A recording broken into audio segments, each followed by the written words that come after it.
The introduction. So imagine that you are a manager, you're the manager of a bustling online bookstore, okay, responsible for ensuring that every customer order is accurately processed and securely stored. Okay, now picture the chaos that could ensure if your database system suddenly malfunction, mixing up orders or losing critical customer information.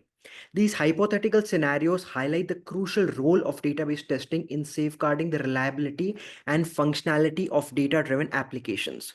So database testing is not merely a technical exercise, it's a strategic and imperative in today's data-driven world.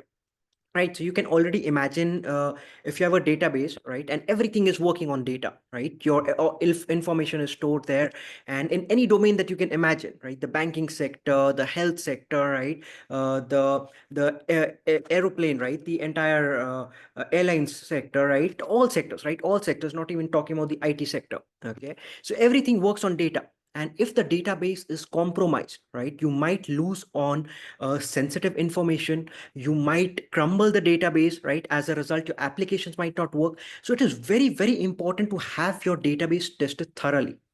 Okay, so consider the widespread adoption of online banking systems where millions of transactions are processed daily, right? Any flaw in the database handling these transactions could lead to financial discrepancies, eroding customer trust and damaging the reputation of the entire institution.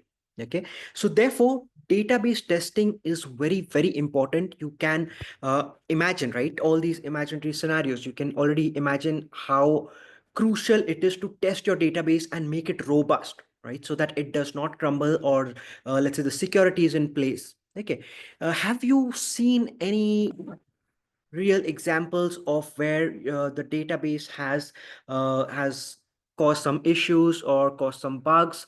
Have you come across that in real life? Any issues that has shown you that the database is not working correctly?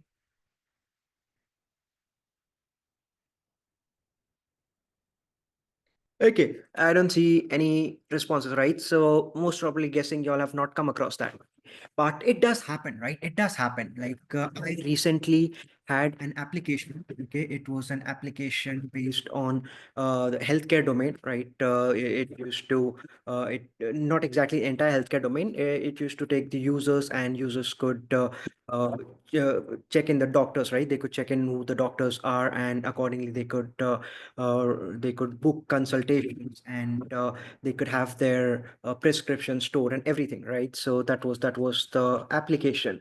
And what happened in that was due to a new update, right? So there was a new update released, and the team had updated.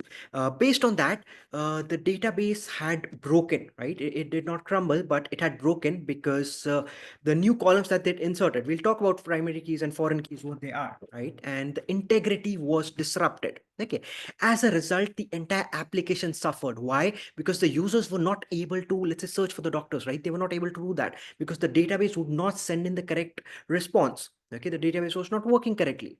Okay, so that is why the entire application crumbled and caused a lot of issues for the user. As a result, it damaged the brand value also. Okay, so you can imagine how crucial it is to have your database tested thoroughly, right? Whenever you are releasing an update, whenever you're trying to migrate to a new system, right? It's very, very paramount that you have your database tested thoroughly.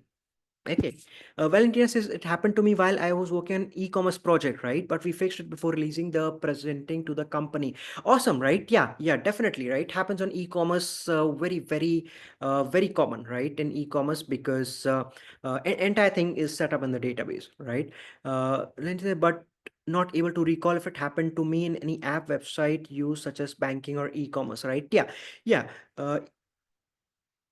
That makes sense, right, Valentina? That's the perfect example, right? So yeah, that is an e-commerce project, right? And in that, so the thing is, the point is that it is not something unheard of, or it's not rare. Okay, it's not rare. It happens. Okay, if you're not careful, if you do not have thorough testing on your database, it likely happens. Okay, and it's not like that. Once you have the database set up, it's there. It's not like that, right? You constantly update, you constantly keep adding new resources, right? So let's say you're implementing a new functionality, okay, that will also need database, right? And so you have to update your database accordingly. Okay, so all those, right, all those things are there, and that is why it's very crucial to have database testing. So in this session, we'll delve into the crucial aspects of ensuring your database systems are robust, reliable, and efficient. We'll cover a wide array of topics ranging from the fundamental concepts to advanced techniques, right? We'll go in through some advanced techniques of SQL, more advanced queries that we had. We done the basic queries last time, so we'll do more advanced queries this time. Okay, providing you with a solid understanding of how to effectively test your database. By the end of this lesson, right, we define the core concepts of database, including constraints, what are primary keys and foreign keys, right? Very important.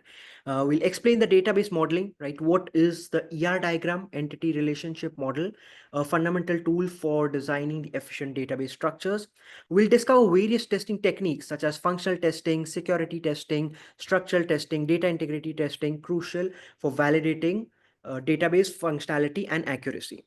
Okay, we'll construct and execute some advanced queries, like I told you, to efficiently retrieve, update, and analyze the data from the relational databases. Okay, so today we are just talking about relational databases, right? Not all the databases. Okay, when we'll do the SQL queries, right? When we are doing the advanced SQL queries, we are doing it on relational databases. Okay, and compare query performance before and after indexing. So these are things that we will go through. All right. So to start with, what exactly is database testing, right? What do you mean when you hear the term database testing? Is it just about checking whether the data is existing, right? What comes to your mind when you say database testing? Okay, what comes to your mind when you hear the term database testing, right? What comes to your mind? What aspects of database can you think we will be testing? Right, so if you don't roll back correctly, right? Yeah, if you don't roll back correctly, then also yes, you might have issues with your database, right? Yeah, if you don't roll back correctly. Awesome. Awesome. Quickly tell me in the live chat, right? What do you think, right, when you hear about database testing? What do you think, right? What do you think you're testing for, right? Because see, it has to be clear in your mind that what are you testing exactly. Okay, it's not the physical structure, right? Or what exactly are you testing here? Okay, Stephen says data integrity, right? That's a great point, right? That's a great point, Stephen. Yeah, absolutely, right? Absolutely. That's one of the parts, right? That's one of the parts of database testing. Okay, Valentina says constraints are respected, right? Absolutely, Valentina, that is perfectly a great point, right? The constraints that we have in our model, right? That should be respected, right? We need to test that. Okay, see, someone has created, the developers have created the database. Now we need to test whether those constraints are respected or not, right? Whether the integrity is there or not, right? Samson says reliability, right? Absolutely, Samson, that is correct, right? Reliability is also a correct point, right? You need to check whether the database is reliable or not, right? Under various conditions. So that is also one aspect of what you're doing database testing for. Okay, let me quickly see what Omri is typing and what Valentina is typing. Okay, Omri says database testing checks the integrity and consistency of data, right? Absolutely, right, Omri, that is correct, right? That is 100% correct.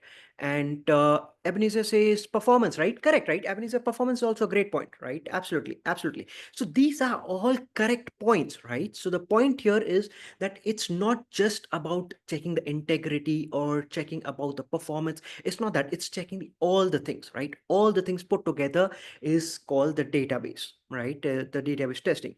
When it says not sure connections between all data a tables with foreign keys are correct. Absolutely, right, Valentina, absolutely correct, right? Yes, that is also included, right? That is also included, that comes with the integrity, right? Data integrity. When you test for data integrity, that is what you're testing.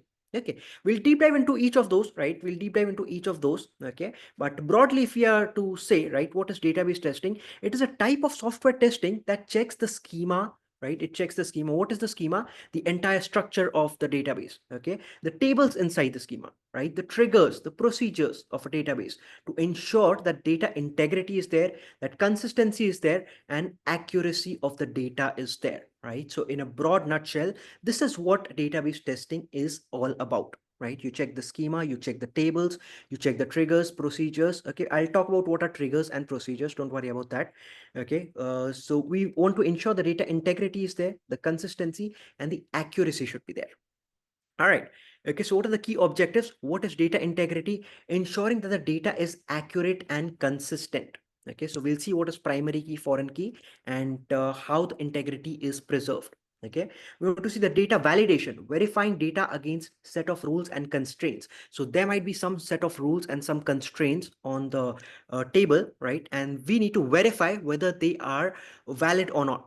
Okay, performance, right? We need to check the database performance under load, right? So today, let's say 100,000 users are on my website, right? And the database is working correctly. Okay, tomorrow, if let's say 200,000 users come in, right? Will my application survive? Will it be able to deliver the same performance to those many users or not, right? So that's the performance testing, right? You need to test the performance. Okay, security, right? You need to ensure that the data security and access control, right? You need to ensure that the security is in place, right? Because if let's say there is some vulnerability, what will happen is hackers can get hold of your database. They can get hold of your information, right? If there's some sensitive information that you don't want. Okay, so what are the components, right? Various components that we can test. So we can test the tables. Okay, so the basic structure is the tables, and we can, what can we test for the tables? We can test the structure, what are the relationships, the data integrity. Okay, in the schemas, what can we check? We can check for the correct organization and structure of the database. Triggers, right? What are triggers? Triggers are basically some automated actions. Okay, so it's they reside in the server, and they execute. Let's say you have some particular notification, right? So let's say you must have seen in your Amazon or some place, let's say a particular product is out of stock, right? And you have mentioned that notify me as soon as this product comes in stock, right? And you must have seen whenever the product comes in stock, you get a notification. How does that happen? Because of a trigger, right? There's a trigger in place which will automatically trigger that notification whenever that particular product is made available.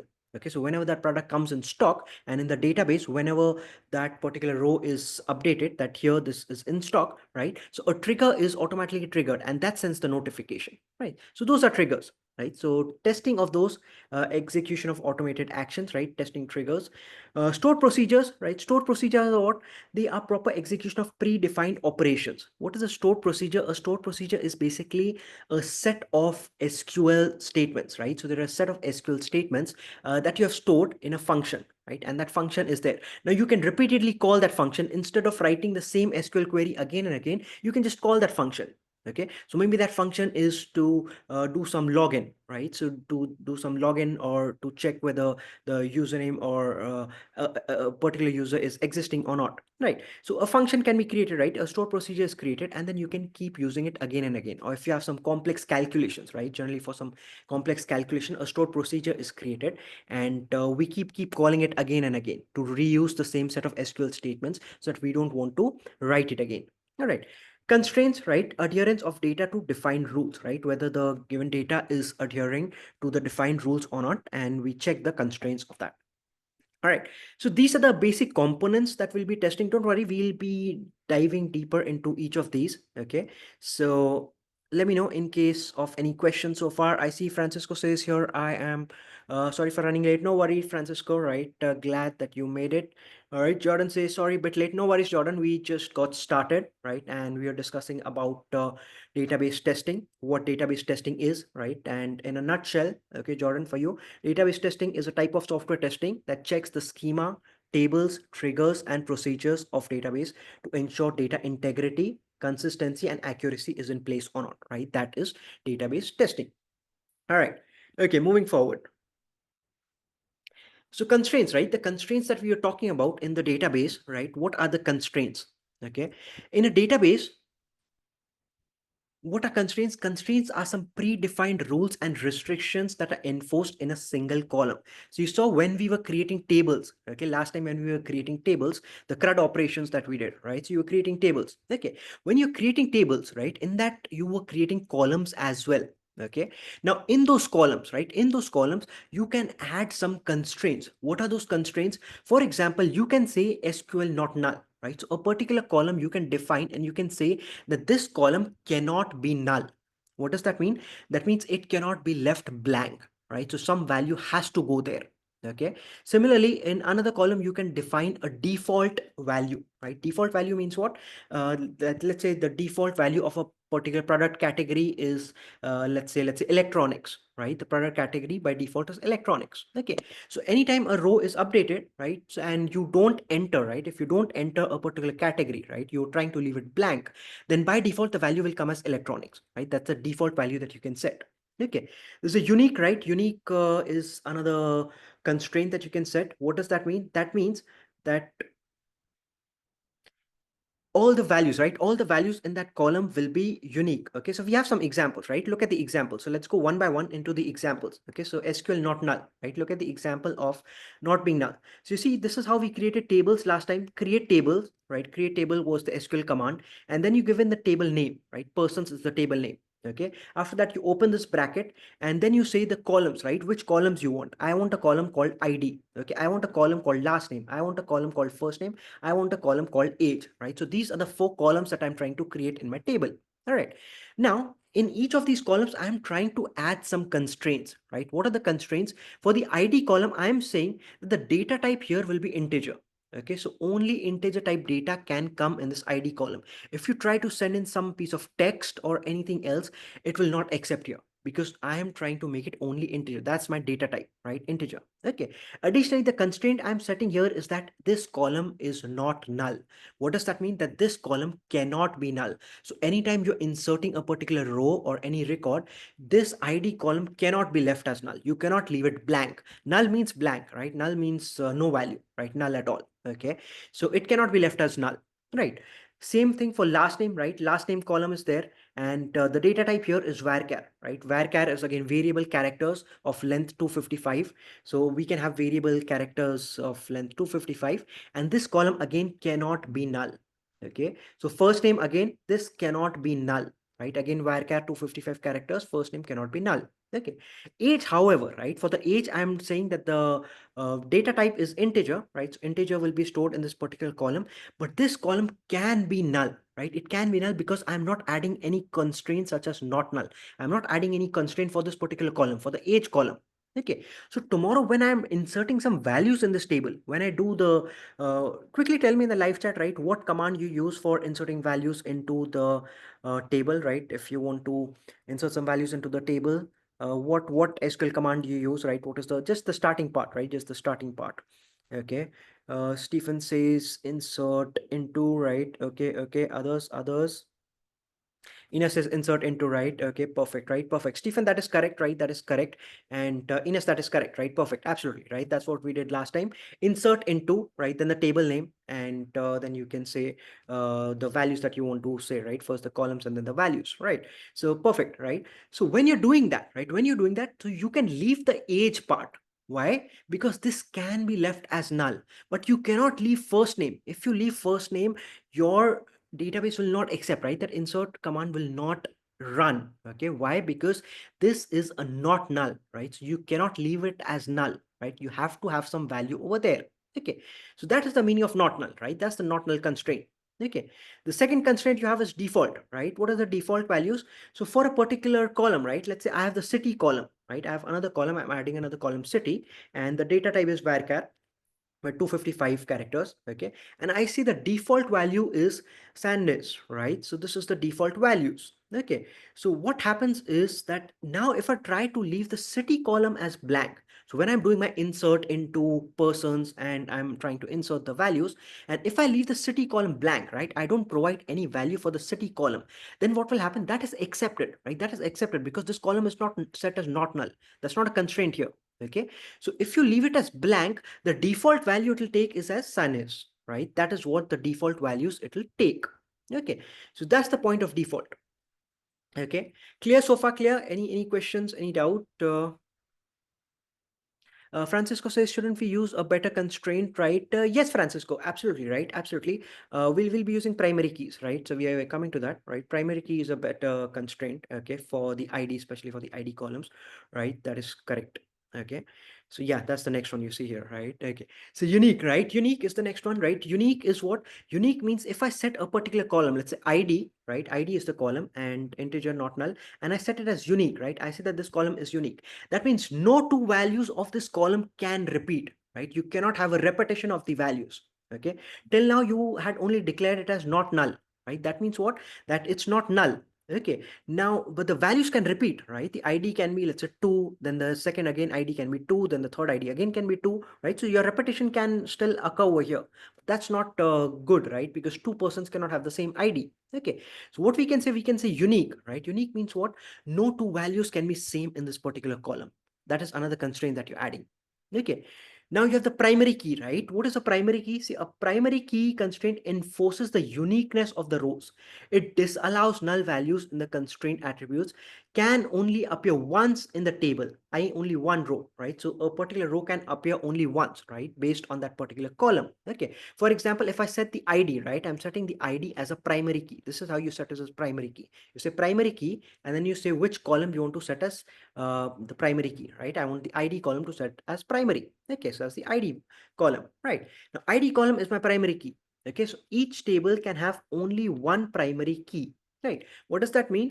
That the primary key, right? That is going to help me decide or distinguish between each row uniquely. So you have one row of the data, right? So each row is a separate person. Okay, if you're talking about the persons table, right? Each row is a separate person. Okay, the person has an ID, the person has a last name, the person has a first name, the person has an age. Okay, so each row is uniquely identified, right? How do you differentiate between the rows? It's based on the primary key. Whatever is your primary key, that will distinguish between the rows in your table. Okay, that is why we need primary keys. Okay, makes sense, right? Makes sense.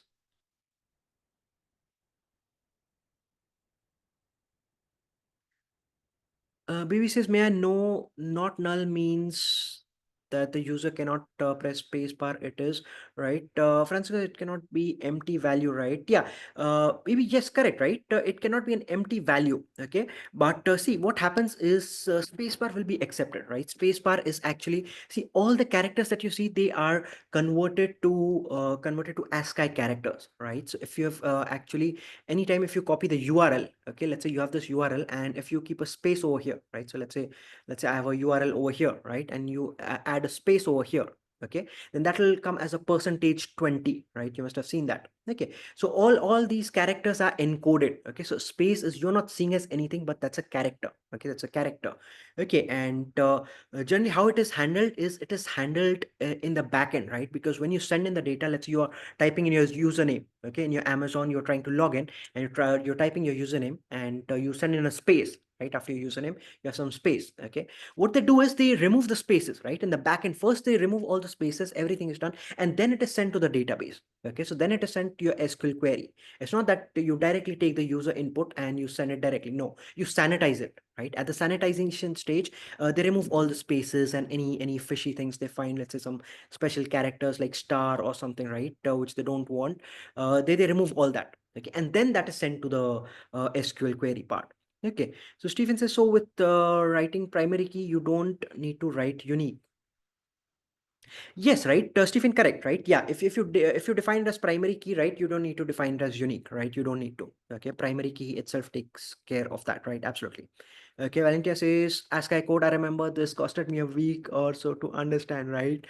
Yeah, good, great point, right, Valentina? Great point and great share, right? Great share. That's a wonderful share, right? You all can go through this ASCII code. What is ASCII code? Basically, is any character that you see, it is converted to numbers, right? To numbers like I've forgotten what characters for which number, but yeah, you can read through this, right? So yeah, everything, even a space is converted to some characters, right? Some numbers. Okay, and that's the ASCII. I think capital A is 65, right? And small a goes from 97 to 122, right? A to Z goes from 97 to 122.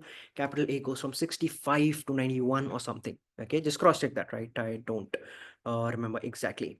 All right, okay. So moving on, right? So you have the foreign key, right? What is a foreign key? Now, foreign key is what? Foreign key enforces referential integrity, right? This is where your integrity comes into the picture, okay? A foreign key is a key used to link two tables together, right? A foreign key is a field or collection of fields in one table refers to the primary key in another. It's better if you look at an example, right? If you look at an example, you'll understand this better, right? So I have this open here, okay? So for example, look at this person's table, right? This is the person's table. So you have the person ID, right? So this column is for the person ID. This column is for the last name of the person. You have the first name of the person, and you have the age of the person. All right. Now you have the orders table, right? This is the orders table. And here you have the order ID, right? The order number. And this is the person ID. Okay. So which person has made this particular order? Okay. So person number three, right? Who's person number three? Peterson. Okay. Peterson, Carrie Peterson, right? That is person number three. How do I know? So you take the person ID from here, right? Three. Okay. So this order number is for person number three, right? You go here, you check who is person number three. You check, okay, this is person number three. Carrie Peterson, right? Okay, that is how you get the details. Okay, but the data is stored in two different tables, right? Two different tables. Now, how do you have the integrity? Now, see, this primary key is this column, right? This column, person ID is set as the primary key. Okay, and for the orders table, right? For the orders table, tell me which is the primary key for the orders table. Quickly tell me in the live chat. What should be the primary key? Which column should be the primary key out of these three columns? Which column should be the primary key in the orders table?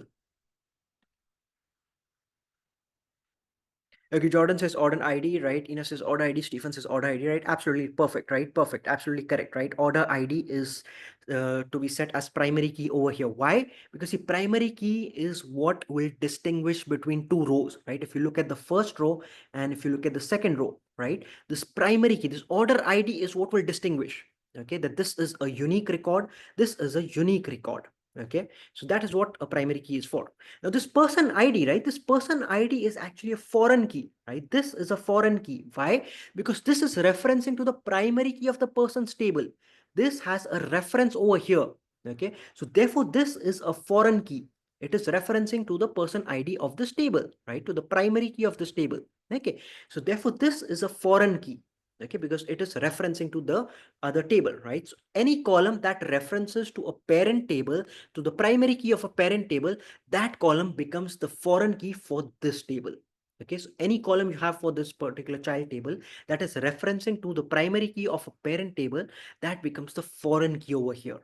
All right, how is it created, right? I'll show you an example of how it is created like this, right? So you have this here, right?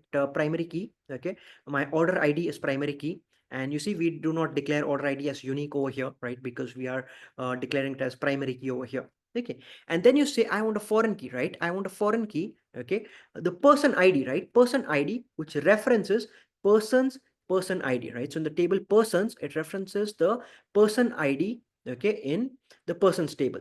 So that is the reference we are making. Okay, once you do that, right? Once you do that to the database, right? The SQL knows that, okay, this is an integrity that you've created, that you have connected these two columns, right? So this is a foreign key for this particular column. So you have connected these two.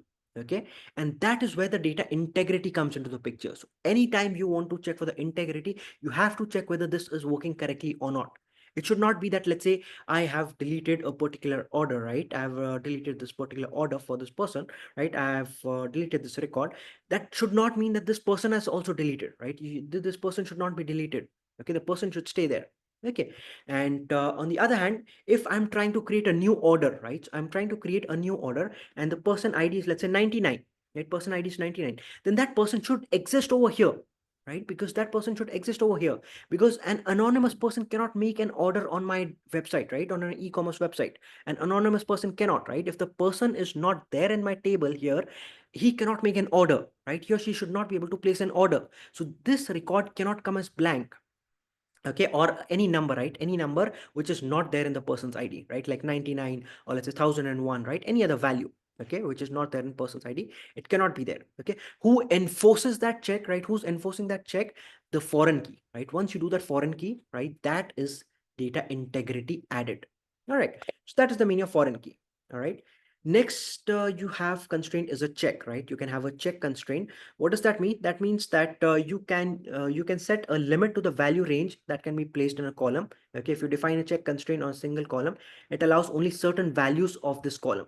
Okay, so for example, let's say this one, right? Age column, right? It's integer data type, and I say check, right? Check for what? Check that the age should be greater than 18. So again, I have added some constraint over here, right? Check whether the age is greater than equal to 18 or not. If it is greater than equal to 18, then only it will be accepted over here. Others will not be accepted.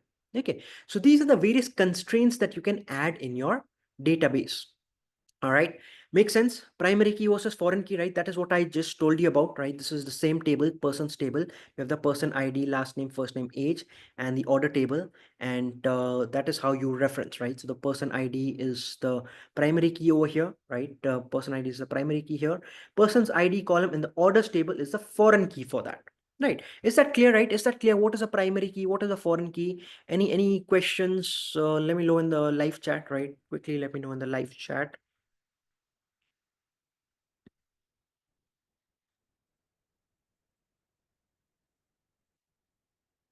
Okay, perfect, right? Jordan says all good, right? Awesome, awesome, right? Perfect. Okay, so primary key, right? What is the testing focus here, right? In your primary key, uniqueness, right? To verify there are no duplicate values. Okay, it should be non-null, right? Non-null, non-nullability, right? Ensure there are no null values over there. Okay, so these are things that you keep in focus while testing. Okay, that all the values should be unique. It's not that, see, let's say the developers have created, right? They've created the database. Okay, now you know that this particular column should be a primary key, right? You know, but you need to check it, right? You need to check whether it is actually a primary key or not. How do you check it? That it should be unique, right? All values should there be unique. No duplicate value should be there in that column. Okay, null value cannot be accepted, right? Ensure that the null value is not going there in that particular column. You're trying to insert some null values, it should not accept, right? Those are the things you're testing. Okay, because see, we know that it should be a primary key, right? We know that it should be a primary key, but you are there to test whether it is actually there or not. Practically it is there or not, right? Practically it is happening or not, right? That is the testing focus you need to keep in check. Okay, auto increment, check the correct sequential generation, whether the next ID is automatically incrementing or not. Data integrity, right? Confirm that the constraints are existing or not, right? During your CRUD operations. So you can do all your CRUD operations, write your SQL queries to check whether the data integrity is in place or not. Okay, performance, right? Assess indexing impact. Indexing we'll discuss towards the end of the lesson, right? In the lab. So indexing is that, right? Checks the performance. Okay, foreign key, right? When you're just checking for the foreign key, what is your testing focus? Referential integrity, right? Prevent any orphan records, right? What are orphan records? And a record which does not have any corresponding primary key, like here, right? Like I told you, okay, if you have 99 over here, right? That's an orphan record because it does not have any parent value of 99 in the person's ID, right? So that's an orphan record. Okay, so prevent those from happening. Okay, cascading actions, right? Validate, on, delete, update, cascade behavior. Okay, so there are some, what is a cascade, right? See, when you have a foreign key, you can have three types of actions. Okay, so foreign key constraints in relational database can be configured. So when you're configuring, right, you can configure with the different modes to handle the changes in the reference table. Okay, so you have three primary modes, right, that you can use. One is no action. It means that attempts to delete rows from the reference table or update the referenced candidate key attribute will be rejected if related rows exist in the referencing table. What does that mean? That let's say you have your orders over here, right? Person 3 is here, person 3 is here, right? And I'm trying to delete this person's record, right? The person says that we want to delete this record. Okay, so you cannot simply delete this and not delete this. Okay, so that is not allowed, right? You cannot do that. Okay, so that is one, right? No action. Okay, it means that attempts to delete rows from the reference table or update the reference candidate key attribute will be rejected, right? That will be rejected. Okay, second method you have is cascade, right? There's a cascade. So delete or update the row from the parent table and automatically delete or update the matching rows in the child table, right? What does the meaning of cascade? That when you're deleting the parent table, right here, when you're deleting this record, right, then automatically cascade it, right? That means these records will also be deleted. Delete this one also, delete this one also. Why? Because person ID 3 is coming here. That's a cascading effect. So whichever tables have the person ID 3, right, all those rows will be deleted, right? Cascading. All right. And the third one that you have is restrict, right? You can restrict, you can prevent the deletion or updation of the reference record if there are dependent records, right? So you can restrict it. Okay, so these three modes are there. Okay, general strategies are what, right? You can do some boundary testing, test the limits of the key constraints. You can do negative testing, right? Ensure the constraints reject invalid operations. Transactional testing is what you can do, verify the constraints within transactions. What tools, right? Some of the tools that you can use is SQL queries, right? For manual testing, you make your own SQL queries. and run them and check what is happening, right? You figure out something, then you update your query accordingly and keep running those. Okay. Then you have some automation tools like JUnit, TestNG, and DBUnit. TestNG we'll go through during the course of this program. We'll go through TestNG in the upcoming lessons. Okay. Database management tools, right? So you have some tools like MySQL Workbench. Okay. I would recommend MySQL Workbench. It's a software, right? You can install it in your machines, and you can practice SQL queries in MySQL Workbench as well. Okay. And you have PG admin, SSMS, right? So these are some tools that can be used for your database testing. All right. Any questions so far? Any questions? Let me see the live chat. Stephen says, so in other words, a foreign key in one table is a primary key in another. Absolutely, right, Stephen? Yes, absolutely, right? Absolutely. Okay, yes. Although not necessarily, right, Stephen? Not necessarily, right? You could have some other column, right? Some other column could be the foreign key also, right? Like this one could be a foreign key for some other, but generally it's primary keys, right? Generally you do it with the primary key of another table only. Okay, but it's not necessary, right? Okay, all right. Let's move on. Database modeling, right? Now, what do we mean by database modeling, right? So a database model is the process of creating a data model, right, for the data to be stored in the database. It outlines what is the structure, the relationship, and constraints. So right now you saw what are constraints, right? When you're creating a particular table, in each column, what constraints can you add? You can add a primary key, right? You can add not null, right? You can add a default value, right? Those are the constraints that you can add in a particular column. All right. But now if you want to see an objective overview, right? How many tables do I have? How are they connected with each other, right? I might have 10 different tables. How are they connected with each other? Right, and what is happening in my entire database? Okay, because you cannot every time keep writing the queries, right? You have a black screen and you cannot keep writing SQL queries to see what tables I have, then dig out inside that select star from that particular table to see what columns do you have. You cannot do that, right? You need an overview, you need a connection, right? That is known as database modeling, right? A visual representation of your database, right? That is known as a database modeling. Okay, it will visually represent you. We'll see, right? We'll see an example also, right? It will visually show you what tables you have, how are they connected with each other, and inside each table, what are the columns that are there, right? So visual representation of that, right? So basically, it will outline you the structure, what are the relationships between the various tables, and what are the constraints that are there in the data, right? That is database modeling. What are the key objectives of this? It organizes your data, right? It defines how data will be stored, accessed, and managed. Ensures data integrity, right? Because then you know what is connected, right? Which column is connected to what, right? Which is a foreign key of which particular column, right? You know all that. Optimize performance, right? Design for efficient data, so that once you have the database model, right? Once you have the model in place, once you can visually see that, right? Then you can design the database accordingly, right? And you can optimize it. Okay. Support for business requirements, align the data model with business goals and processes. Importance of data modeling, it ensures consistency is there, right? It improves the data quality, facilitates data migration, and supports data integration, right? Why? Because you know how each of the data is connected, right? How the tables are connected, right? And if you want to migrate from one database to another database, right? Or you want to make some changes to the database, so you know how the system is represented, right? How your entire system is there. All right. Okay.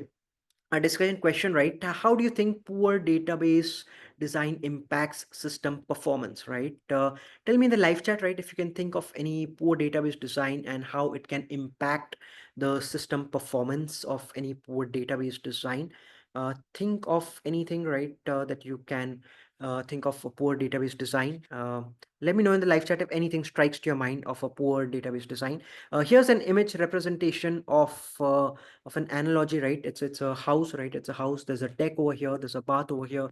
You have the living room here and a bedroom over here, right? So imagine if the bath is created over here, right? The architect has made the bath over here and the bedroom is over here, right? So from the bedroom, right, the person has to go all the way through the living room, go through the deck, and then go to the bath, right? So it's not the most efficient way of designing this, right? The bath should be somewhere close to the bedroom, Okay, so that's an example of poor performance, right? And similarly, in your database, right? In your database, if your structure is made properly, right? We look at the models, right? We look at the models and how it's made.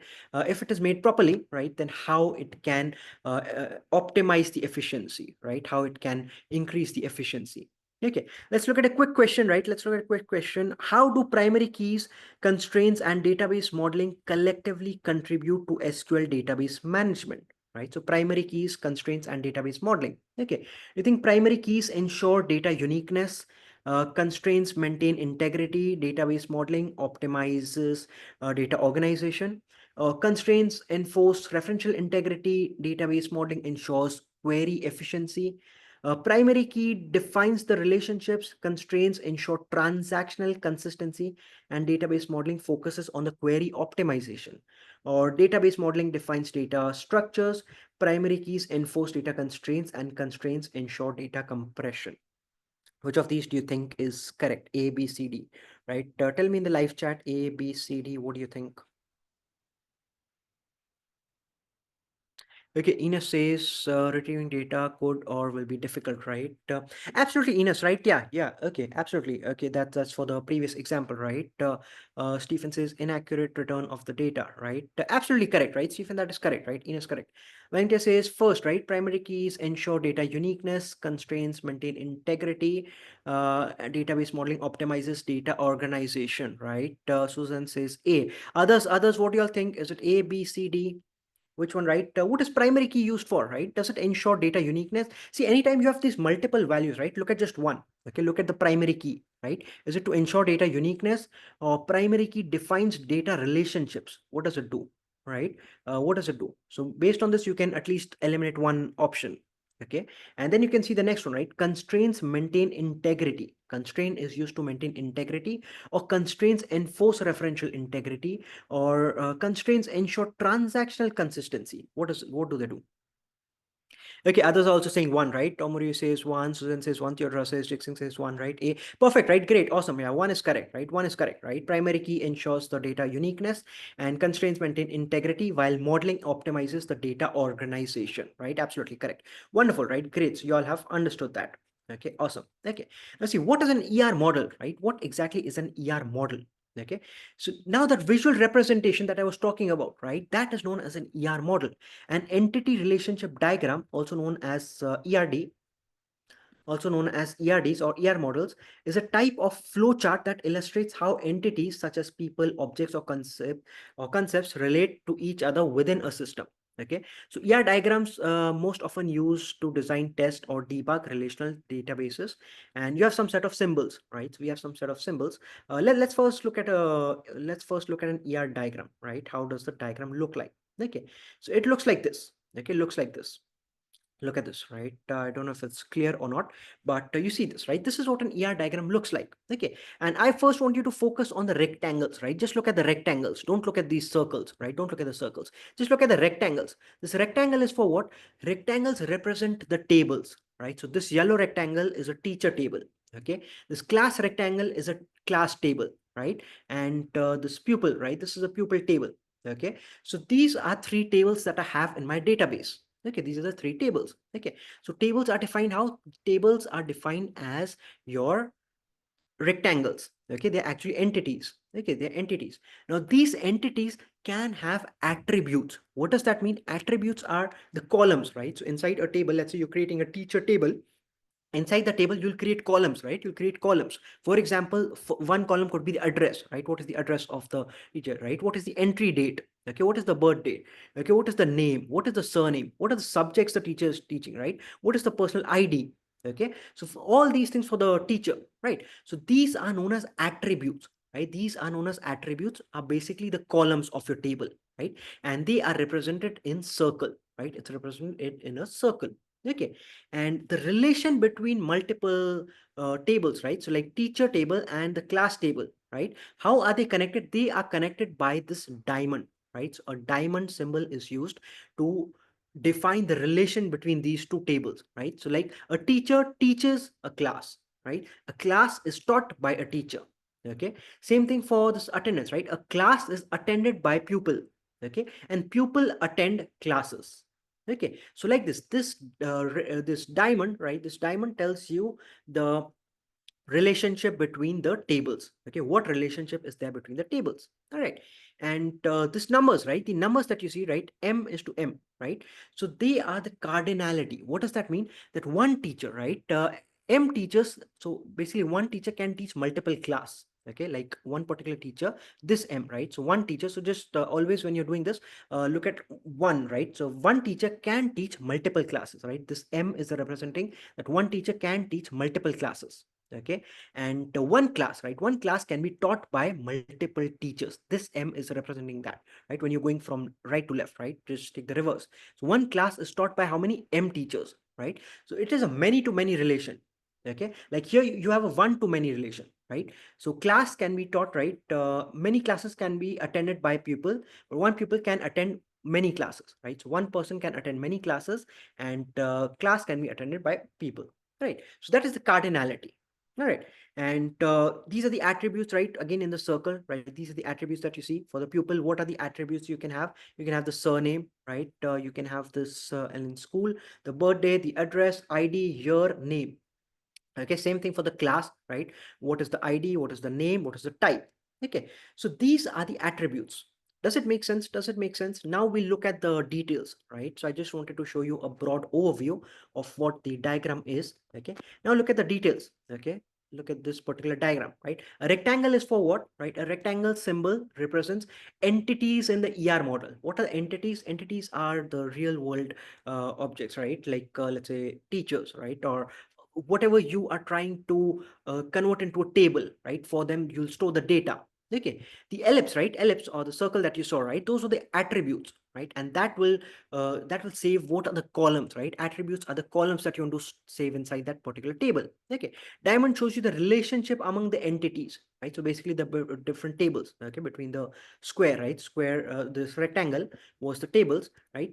Diamond shows you the relation between those. Okay, line is what? The line was for the connection, right? Attributes to entities and entity sets with other relation types. It connects between those.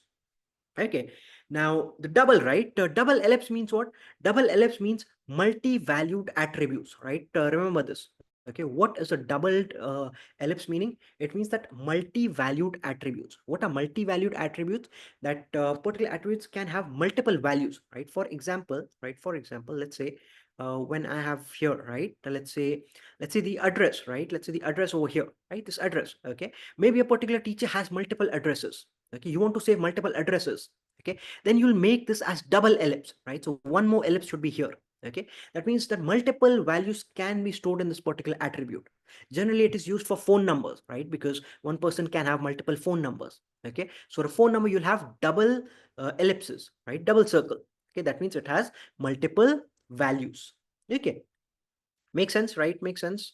So double is for multiple valued attributes. Okay, double rectangle means what? On the other hand, double rectangle means it's a weak entity. Okay, double rectangle means it's a weak entity. What is a weak entity, right? Let's look into this details. Okay, so these are the let me quickly look at the live chat, right? Any questions? Since it's or subjects, right? A teacher could teach more than one subject, right? Absolutely, right? Absolutely. Susan, that is correct, right? Teacher could teach more than one subject, right? Absolutely correct. Okay, that is absolutely correct. Okay, so entities, right? Entities, I told you, right? They represent as rectangles. Okay, attributes are the particular columns, right? Depicted in your ellipses. Relationships are used by diamonds. Okay, and they show the relationship. What is the relationship between the two entities? Okay, cardinality, like I told you, right? It includes one to one, right? Like one to one or one to many. Okay, we'll see whether we have more cardinalities or not, right? But it's uh, I'll show you one more once more, right? I'll talk to you about the cardinality once more, right? So you understand what the cardinality is, right? So one to many, right? So this relation is one to many. If this instead of this m there was one over here, right? If instead of this m there was one over here, that means it's a one-to-one relation. Okay, that one class can be attended by one pupil, and one pupil can attend only one class, right? So one-to-one relation. Okay, one to m means it's a one-to-many relationship, right? One to many, and m to m means many to many, right? Here many can go here many, many to many. Okay, that's a many to many relationship. All right. Okay, now what are the benefits, right? What are the benefits of data visualization, right? So like I told you, you have a clear graphic understanding of the data structure and test planning, right? So you have some key constraints. Okay, it identifies the primary key, foreign key for accurate test cases. So you know which one's the primary key, which one's the foreign key, right? Everything is there visually, graphically in there for you to look at. Okay, improve communication, right? So everyone can refer to this diagram. Okay, it's not just that you are referencing to it. Everyone in the team can refer to this diagram, right? Efficient test design, right? So you can create some good test designs once you know how the structure is connected, how the tables are connected, right? You know that this table is connected to this table, right? So then you can create your test designs, right, accordingly. Okay, it's easy to maintain, right? Simplifies the updates with schema changes, and enhanced coverage, right? Ensures thorough testing and traceability. So those were the benefits of this, right? Now let's look at the details of each of these, right? What is an entity, attribute, and relationship, right? Okay, we'll have the cardinality, right? All right, okay. So look at the entity, right? So like I told you, entity is what? It's a definable thing such as a person, object, or concept or event that can have data stored about it, right? So what is the entity?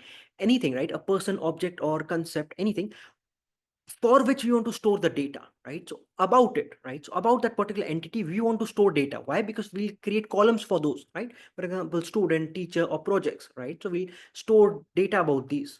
Okay, so think of entities as your nouns, right? Examples: a customer, student, cat, or product, right? So these are the things about which you want to save or about which you want to record data, right?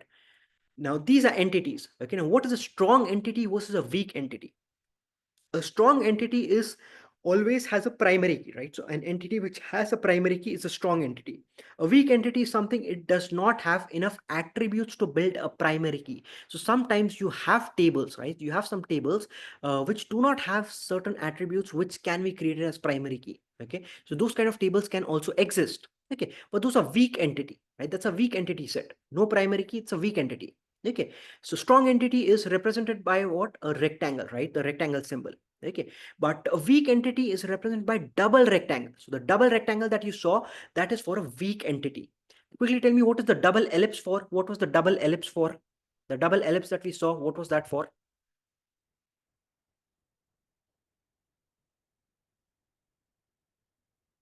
Theodora says, I missed the weak entity part, right? Yeah, we are coming, right? Theodora, yeah, right now we are doing the weak entity, right? Awesome. Okay. Susan says multiple attributes, right? Correct, right? Susan, that is correct, right? Absolutely, right? Multiple attributes, right? That is correct. Okay. So double ellipse is for multiple attributes.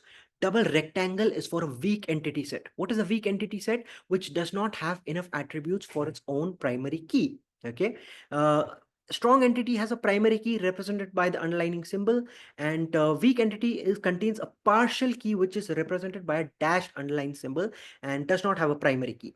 Okay, weak entity, the member of a weak entity set is called subordinate entity set, just another name, right? Subordinate entity set. And the member of a strong entity set is called a dominant entity set. Okay, the primary key is one of its attributes that helps identify its members, and in a weak entity set, it is a combination of primary key and the partial key of the strong entity set, right? So it is a combination from the primary key of the strong entity set and a partial key from the own set. Okay. In the diagram, the relationship between two strong entity set is shown by using a diamond symbol, right? Like the diamond symbol that we saw. And the relation between one strong and one weak entity set is shown by using double diamond symbols, right? So whenever you have a weak entity, you start using doubles.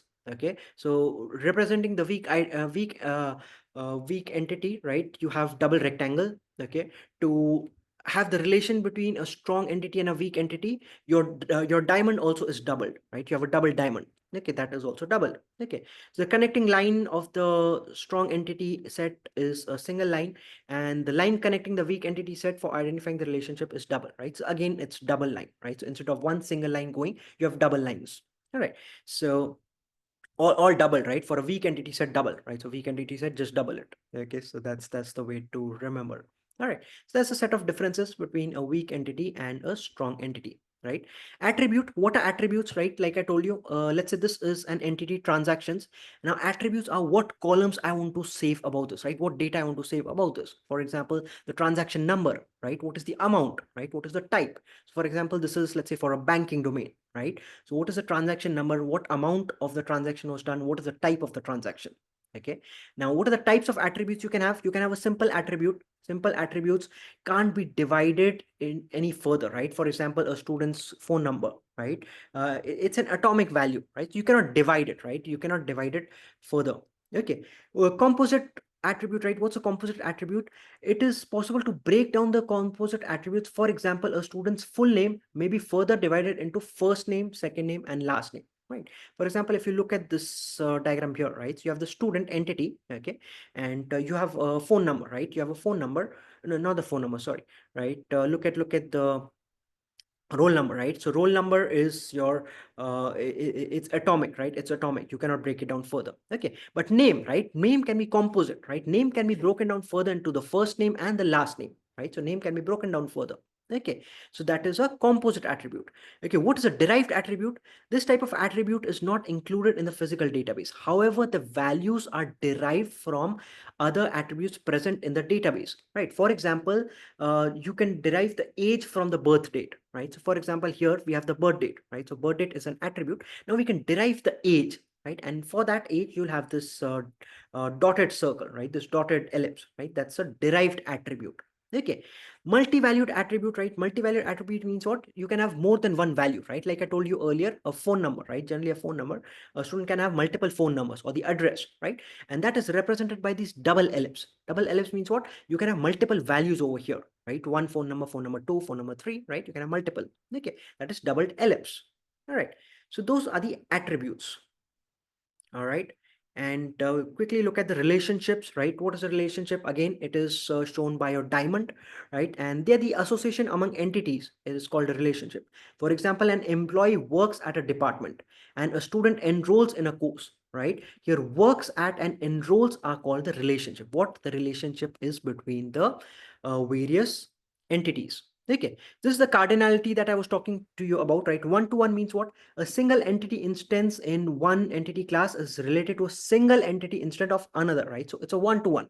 Like a person has one passport, right? One person can have one passport and one passport can belong only to one person, right? Both ways. It's a one-to-one relation. Okay, one to many is what, right? For example, one entity can have entity in one entity class is related to multiple entity instances in the second class, right? So for example, a customer can have multiple orders. One customer can have multiple orders, but one order can belong only to one customer. That's a one to many, right? One customer can have many orders, but one order can belong only to one customer. That's a one to many relation. Okay, what is a many to one relation? So many students can be enrolled into one course. Okay, but one course is many students can be enrolled into one course and one course is enrolled by many students, right? And similarly, you have many to many, right? Many to many is what? That students can enroll in multiple courses and courses can have multiple students, right? So it's a many to many going left and right, right? Like here, right? User studies multiple courses and particular course can be studied by multiple users. Okay, that's an M to N. And these values is where you represent that cardinality, right? M is to N. Okay, if it was 1, right? So here you will say, let's say 1, right? 1 is to N. A user teaches a particular course, right? And course can be taught by only one user, right? So one user can teach multiple courses and one a course can be taught by only one user, right? And studies, right? You see, user can study multiple courses. A particular course can be enrolled by multiple users. Okay, that is how relationships are identified, right? Using the diamonds and these cardinalities. Does it make sense? Does it make sense? Any questions? Ina says, how do you create a table that can have more than one phone number as this ER model shows, right? Ines, you can have it, right? You can have it. It's called, you can store some objects, right? It's blobs, right? You can store it, multiple values. Okay, it's possible. Okay, Valentia says, do you mean if people can have more than one phone number? Ines, right? Yes, I think yes, that is what Ines was talking about. All right. Okay. Any other questions? Post it here, right? Post it here in the live chat. We'll take a break now, right? We'll stop for 10 minutes and uh, post your questions here, right? Post your questions here in the live chat. When we come back from the break, I'll look at the questions. All right. happy to pick up. Thank you, Raya. Thank you. Let me quickly share the screen again. And just for the record, right? My number was 7, right? And it had to be 8. Anyone won? Who won? Okay, no one won, right? All right. Okay.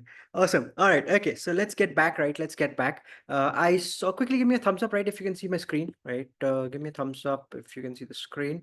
Uh, Awesome, right? Thank you. All right. Okay. So I saw a question by Susan, right? Susan had mentioned a question about an example for a weak entity, right? So let's explore that, right? Let's explore that. So I have opened this, right? I managed to find an example here, right? An ER diagram, right? An example of an ER diagram. So you have this weak entity, right? So look at this. What is an entity? This is an entity customer, right? It's a strong entity. Okay. Customer has a customer ID. The customer has a name. All right. Now we have another entity called loan, right? The customer is taking loan. Okay. So there's another entity. All right. And in this, what are we recording? We just want to record the last name of the person, right? And let's say the last date.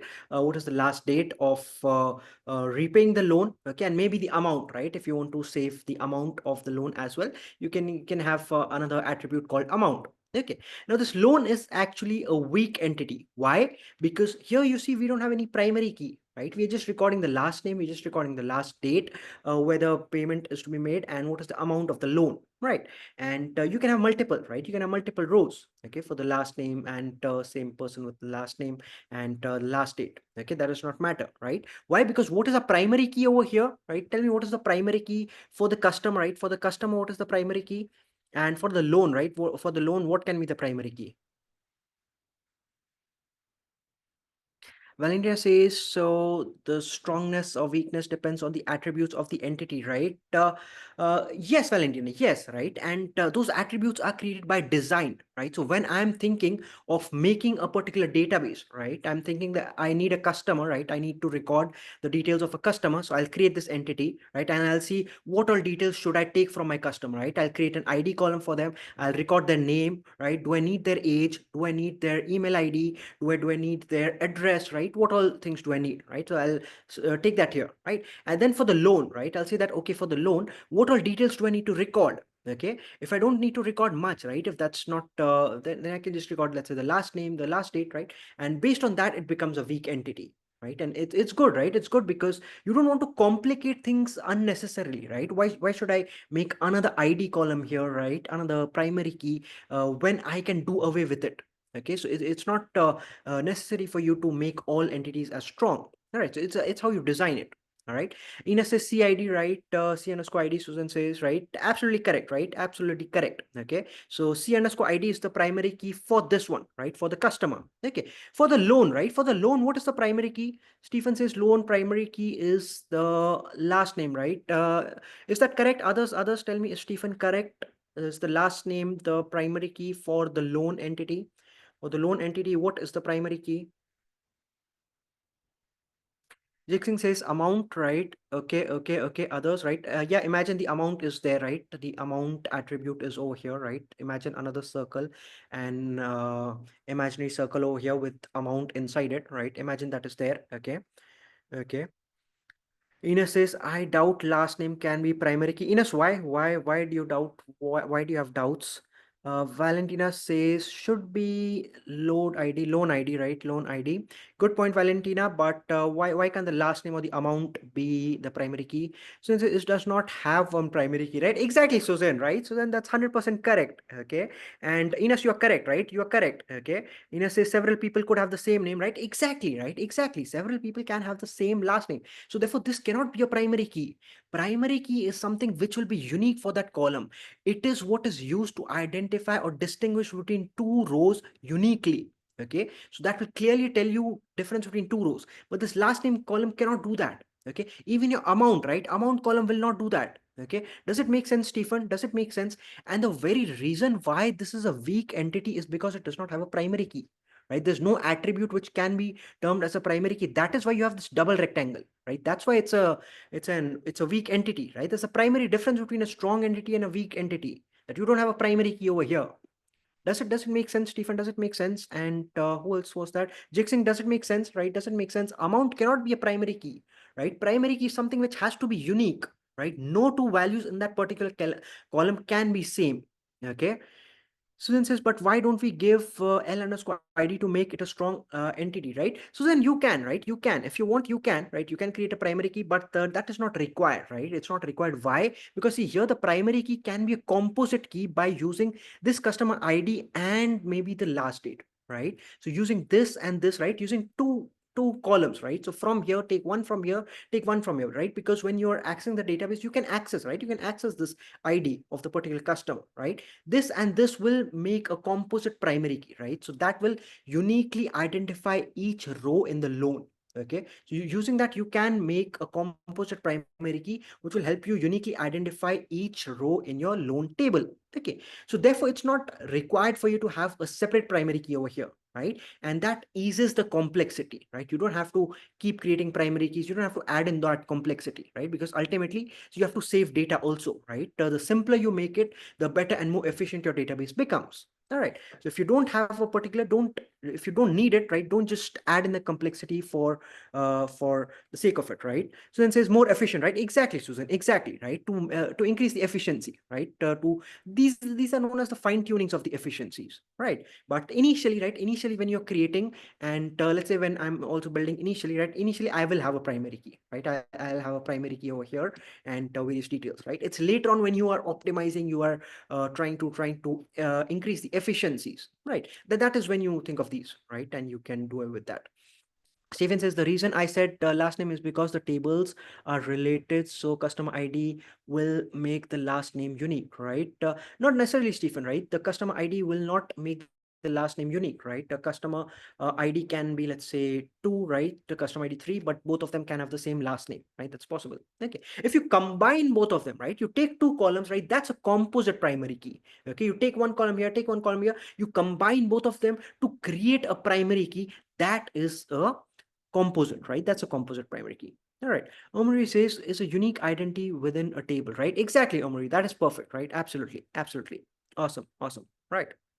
All right. Okay. Does it make sense, right? Clear? Let me see, right? Valentina is typing something. Valentina says, I don't find the composite and efficient way to structure the database, right? Uh, yeah, Valentina, it's not in terms of the structure, right? Because visually, when you're seeing it, right, you see the structure in that sense, yes, right. But in terms of performance, right, in terms of when you have huge loads of data, right. So imagine, let's say you have 1 million rows, right, 1 million rows in the loan column, right. You have 1 million rows. Okay. Now for each of that, you have a separate ID, right? Imagine an ID. So 1 million record, right? So even to save the value one, number one, right? It's not simply saved as one, right? It's an integer. Integer will be using 8 bytes, right? Or depending how many bytes it will take, right? So it will take that much space. Okay. And you have 1 million, right? So 1 million records are there. So 1 million values just where you could have done away with it. Okay. So that increases, right? That increases the efficiency. Okay, I think primary and foreign keys are more efficient, right? Valentina, yes, right? Yes, generally, yes, right? When you need, but sometimes, right? Sometimes some tables are created such, right? Some tables are created like here, the loan example. Okay, you can see more examples, right? You can see more examples that are there in this. I'll share this link with you all, right? So you can go through more examples of these as well, right? Sometimes some tables, not all tables, right? See, generally, most will be strong entities. Okay, but one particular table you might come across with where you don't need the primary key, right? It's not required. Okay, and though those are weak entities. All right, and how is it represented? It's represented as double rectangles, right? That's the main thing here. All right. Okay. Awesome. So let's move forward, right? Let's move forward and now we have an exercise, right? We have an exercise, small activity, right? Where you actually have to create an ER diagram. All right. So now y'all will create an ER diagram, right? First, I'll describe the particular scenario for y'all. So imagine you are designing a database for an online bookstore, right? You're designing a database, and for the bookstore, right? The bookstore sells books of various genres to customers worldwide. Customers can create accounts, browse books, add them to the shopping carts, they can purchase them, right? The bookstore also offers reviews and ratings for each book. Authors can write the books and publishers publish them. Each book can have multiple editions, right? And each edition can have multiple copies available for sale. Okay, so what activity you need to do? You need to create entities. Okay, create entities with rectangles, right? I'll send you the site where you can create it. Okay, create entities, right, using rectangles, and determine relationship between the entities. Okay, define some attributes. Okay, draw the ER diagram, right? You need to draw the ER diagram, and then we'll check here, right? We'll validate it here. So this is a particular website, right? Draw.io, right? I'll send this particular link to you all in the live chat. Okay, you can open this, right? Open this, and how do you create it over here, right? So here you have this tab, right? So here you take a rectangle, and you just make this. Okay, and here you can type in something, right? So let's say here you have let's say a customer, right? You can have a customer. Okay, that's an entity. All right, now the customer can have you want to create a line, use a line from here, right? And you can drag this. Okay, just take the line here, right? Hover over it. Okay, and you can drag it. All right, place it wherever you want to place it, right? And just align it properly. Okay, and now you need the attribute, right? So you can use an ellipse from here, right? And then you can say the ID, right? For example, ID is my particular attribute. Okay, so like this you can reshape it, right? Reshape it, add attributes. Okay, create multiple entities, right? And if you double click over here, right, double click over here, and you can add this text, right? You can have a rectangle, ellipse, right? Anything. Okay, so this website, right, I've shared you the link in the live chat, right? Open that, right? Open that, and these exercises now y'all will be doing. Okay, I'll give you about 7 minutes, right? I'll give you 7 minutes for that. Okay, make the ER diagram, right? Make the ER diagram. Don't make too many entities. Don't complicate it much.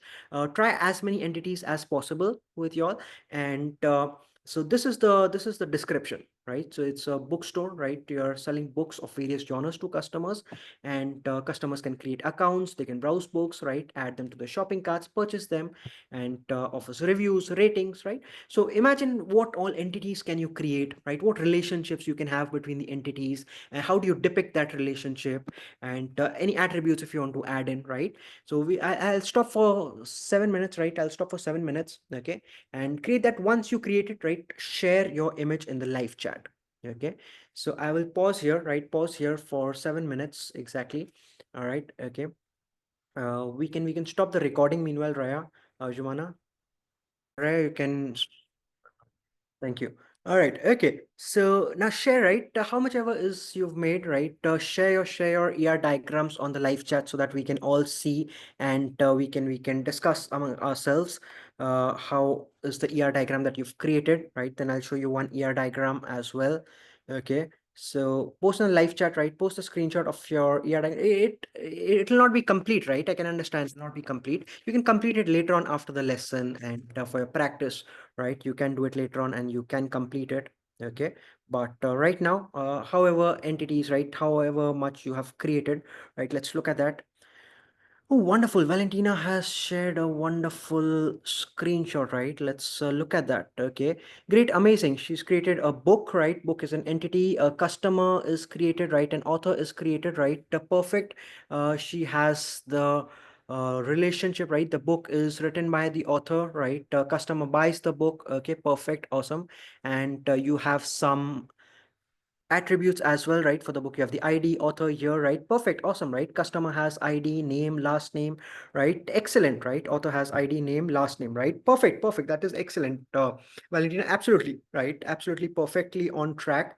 And clearly shows you've understood, right? You've understood what the ER diagram is and how it's working, right? Absolutely. And you can later on after the lesson, you can complete it, right? Add other stuffs, other entities and relationships. Okay.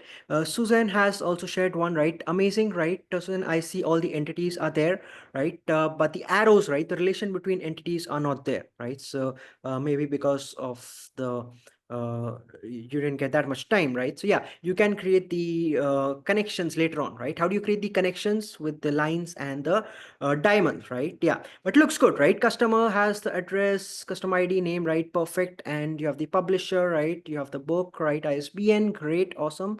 And why is the ISBN in double ellipse? ISBN, can you have double ISBN? Like, can you have two ISBNs? I don't think so, right? ISBN will be unique, I think. Okay, and the author, right? Perfect, right? Looks good, right? Susan, looks good, right? Not enough time, right? Yeah, Susan, absolutely, right? Absolutely, it's just an exercise for you to figure out how this is working, okay? And you can complete it later on, okay? Uh, and it says maybe book title, right? Stephen says, right? Yeah, Stephen, looks good, right? Looks good. You have an entity, okay? You have a customer, you have a login, right? No, Stephen, right? No. See, the customer will not be in an ellipse, right? See, customer will not be an ellipse. Customer is an entity, right? So customer will be in a rectangle, okay? And the customer can log in with a book, right? See, login is also not the correct relationship, right? Customer buys a book, okay? So customer is buying a book. Customer does not log into a book, right? Book does not log into a customer, okay? So no, right? And the ellipse is for the attributes, right? The ellipse is for the attributes. What are the attributes? Attributes are the particular columns that you'll have the data for, right? Susan says more than one ISBN per book because we can have different editions, right? Yes, correct, right? Susan, absolutely right. Great point, right? Great point, right? Yeah, because you can have different editions, so therefore ISBN, right? Great, awesome, right? Well done, Susan. All right. Okay, Ines has shared one, right? Ines, looks wonderful, right? Looks wonderful. So you have the entity, right? Customers, right? You have the book catalog, right? You have the orders, right? Perfect, right? Looks great. And you have the attributes, okay? Awesome, right? Looks good. The connections need to be made between the entities, right? Great, awesome, right? Great. All right. Okay, so I'll show you all one, right, that I made earlier. Okay, so this is how you can make it. Okay, I don't know if everything is visible clearly or not, right? So you can have a book entity, right? You can have a book entity, okay? And you have an author, right? So author is an entity, publish is an entity, right? So book is written by the author, okay? Book is published by the author.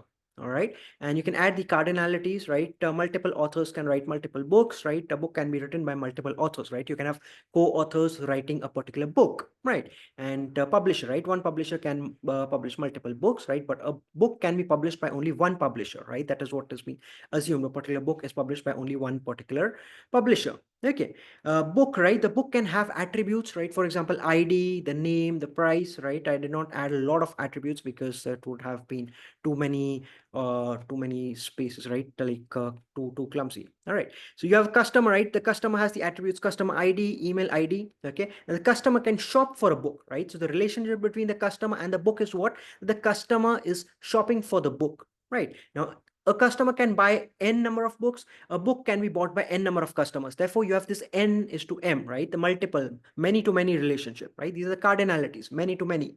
All right, same thing, right? Book, multiple books can be added to a cart, right? And a cart can have multiple books, right? So you have m to n relationship, okay? And once you have it in a cart, right, then you can buy it, right? You can buy it, so one to one, right? Once the cart is filled, then you buy, and that's your order. All right, and same thing, right? A customer can write, right? Customer can comment some reviews, right? So you have a review over here.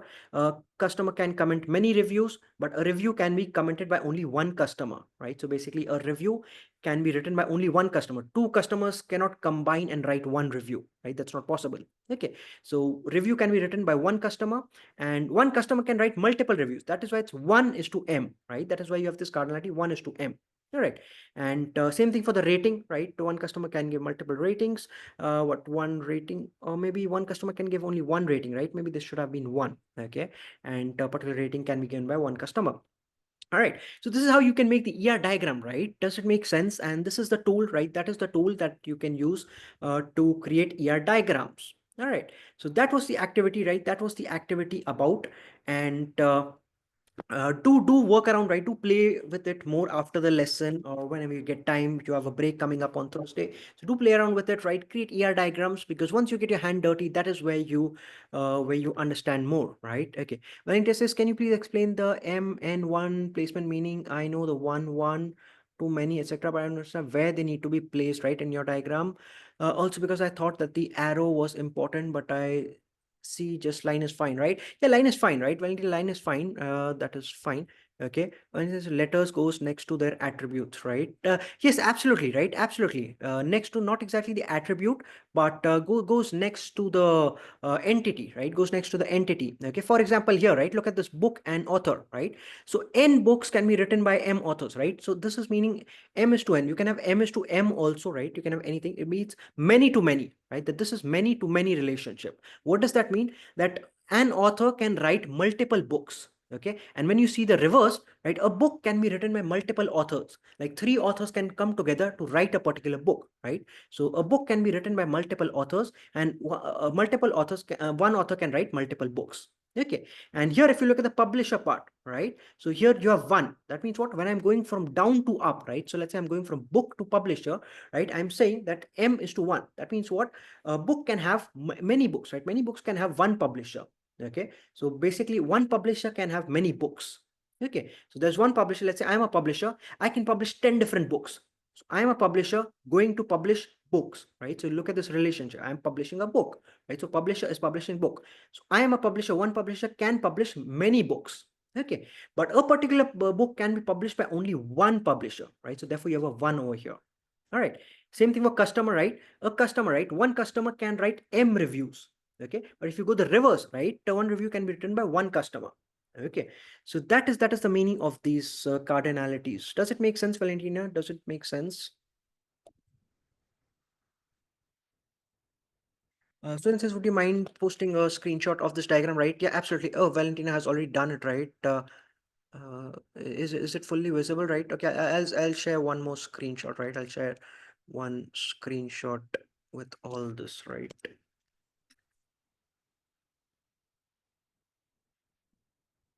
Okay, I'll share it here in the live chat.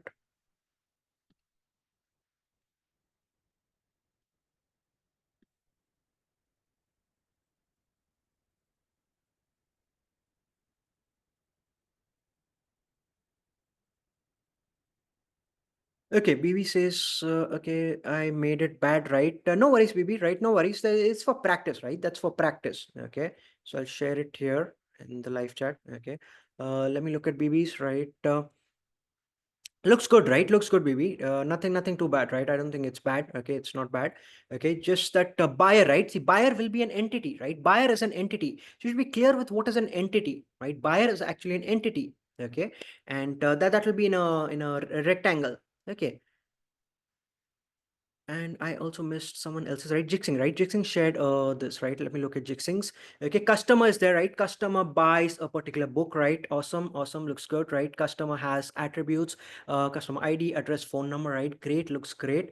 Okay, book has this, right? Book ID, perfect, right? And the book is written by author, right? Great, right? Perfect, right? Jixing, that looks perfectly fine, right? Looks perfectly fine.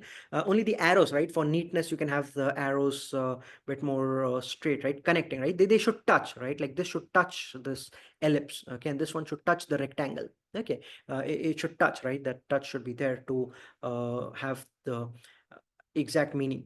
Okay, it's just a convention, right? Nothing important, nothing mandatory, but it's a convention, okay, in the ER diagrams. All right, so great, right? Great.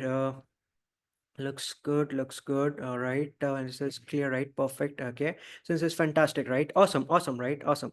Okay, he says thank you, but I know that's ugly, right? No worries, Vivi, right? You just had 7 minutes, right? You just had 7 minutes, and I couldn't give you all much more time because we have two labs, right? Two labs and a lot of concepts that I want to talk about in those labs, right? And there are practical SQL queries, right? I want to spend more time on that, right? So 7 minutes was not too much time. I know that, and you have time, right? You have break coming up on Thursday. You have a great weekend, right? So you all can practice, right? You all can practice. Okay, so that's the idea, all right? But the idea was to get your hands dirty, right? Which once you've done it, then second time you can do it easily. All right. Okay, awesome. Awesome. Jixing says yes, right? Just need one more. You need more time, right? Exactly, right? Jixing, I know that, right? I don't know. I know that. And yeah, diagrams we generally don't make it in 5-7 minutes, right? We spend a lot of time, right? We spend a lot of time thinking, and we spend a lot of time making it, right? So that's absolutely true. All right. Ines says this kind of modeling that should come before database creation, right? Exactly, Ines, 100%, right? And very glad that you brought that up, right? Yes. So this diagram and this visualization, this is done before actually creating the database. And now you can understand why. Because once I have this visual diagram, right? So now I can do my CRUD operations. So now I can create that, okay, I need to create a customer table and it'll have two columns. Okay, and what will be these two columns? The customer ID and the email ID, right? I need to create a book table and it'll have these three columns, right? So like this, right now, this is also not complete. Okay, you need the review, you need all the attributes here, you need the attributes of the rating, all the attributes of the order, right? So all those has to be there.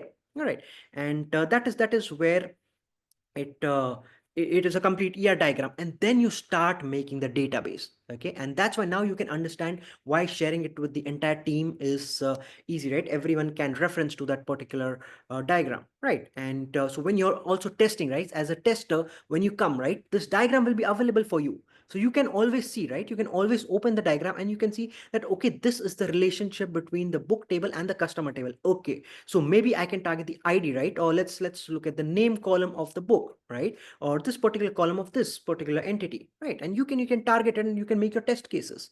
All right, so that's the idea. All right, great. Seraphim says, for me, it's a piece of art, right? Awesome, right? Awesome, Seraphim. Thank you for the great comment, right? Awesome. All right, so let's continue, right? Let's continue. Okay, moving ahead. So that was the exercise, which you all can do it later on also. And there's another website here, right? Visio, that you can see this also, right? If you all want to explore that.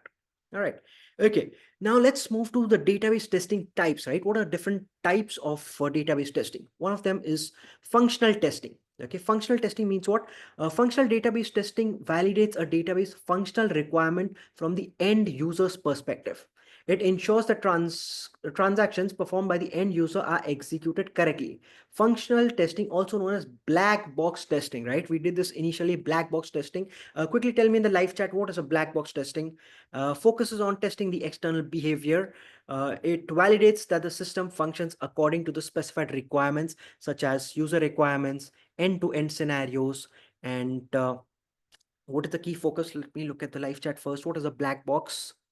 When it says when you don't need to know coding to test it, right? Correct, right? Correct, Valentina. That is correct. Okay, Ines is testing without knowing the internal codes, right? Absolutely right. Ines 100%, right? That is correct. Okay, Dixon says no code testing, right?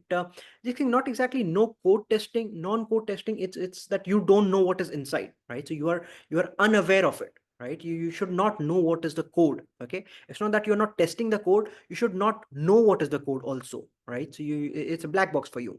Okay, so that is black box, right? Same thing with functional testing. So you're just a user, right, trying to see how the functions are working. Okay, so you're just the end user. You'll just provide the inputs and you'll see what is the output. Okay, for example, right, login functionality, right? You enter a valid username and password, you click on the login button and you see what is happening, just the output. Internally, what it is doing, how the code is working, you are not concerned about that, right? That is functional testing. Okay, the key focus is user authentication, verifying that a user can log in with valid credentials and the access is denied with invalid ones. Data manipulation, checking the data is correctly inserted, updated, and deleted in the database throughout the application interface.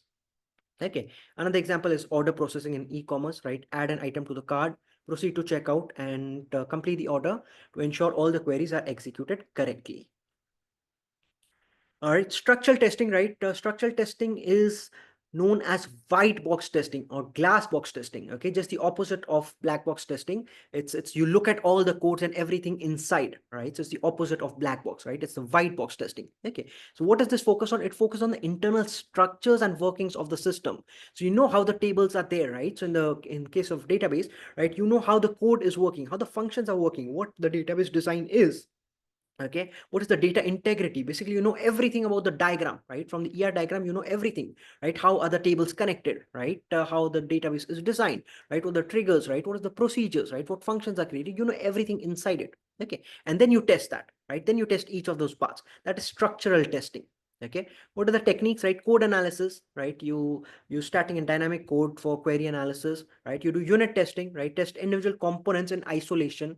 Okay, control flow testing, right? Ensure all control flows in the code are tested. Data flow testing, right? Verify the correct flow of data within the system, right? Whether the data is flowing correctly. Like if I'm making a particular order, right? So the order should be there in the orders table and should also be reflected in other tables, right? Let's say you have a stock, right? So that stock should be diminished. Okay, that let's say if there are only 10 stocks of a particular book, right, and if I've purchased a book, then that record should be in the orders table. It should be that I've purchased the book, and the stock should also be diminished from the stock table. Okay, so like that, right, the data flow should be there. Database schema testing, right, validating the tables, columns, all the constraints that were supposed to be there, right, so all the constraints which are there for the attributes and for the columns, right, you should test that, right, and the relationship between the tables, okay, the integrity, okay, everything, right, those are the internal parts that you're testing. That is the structural testing. What tools, right, some tools that you can use for this are tsqlt, right, utpl sql, right, pgtab, okay, and tools like sonarq, right, you can use these tools for doing the internal structure testing. All right, moving on, we have the data integrity testing, right, that we talked about initially as well. You have the tables, right, and they are integrated, right? How is it integrated? For example, look at this particular table, right? You look at this table.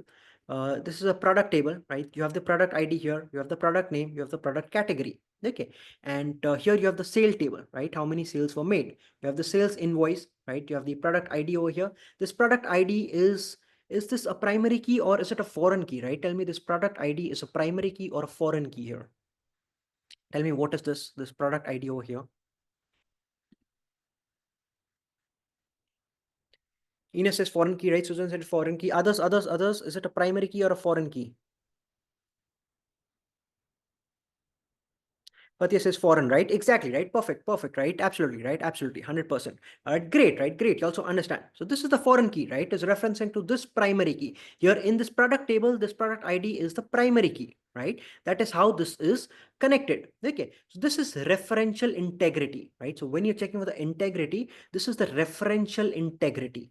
Okay, domain integrity, right? What is the domain integrity? All values must be of the same type, right? Range of the values is also defined here, right? So it should all be, let's say 35,000, right? This 1,000 or 35,500, but it's all of the same data type, right? Like integers or decimals, but not of, let's say, varchar, right? So right now it's clear to you that yes, it's a sale amount, so everything has to be numbers, right? It's clear to you, right? You know it, but you have to test it, right? You have to send in a value of, let's say, a character. You send abc over here, you see whether it's accepting or not. That's the testing you need to do, because the database has been created by the developers, right? Now you need to test, right? You need to know whether it's correctly functioning or not, right? That's the testing. That is the domain integrity. Okay, if there is a range, right, if there is a range that you saw the integrity, the constraint that we had, like check, right, the check was there for age greater than equal to 18. Okay, so like that, if you have some constraints, right, whether it's working correctly here or not. Okay, then you have some, let's say, entity integrity, right? Table must have a primary key to uniquely identify each row. Duplicate and null values are not allowed for this product table, right? For the product table, this is an entity integrity, right? Because it has to have a product ID. Otherwise this table is it'll cause issues for us, right? If you don't have a primary key over here, this table will cause issues for us, right? So therefore, you're checking that, right, whether this entity integrity is there or not.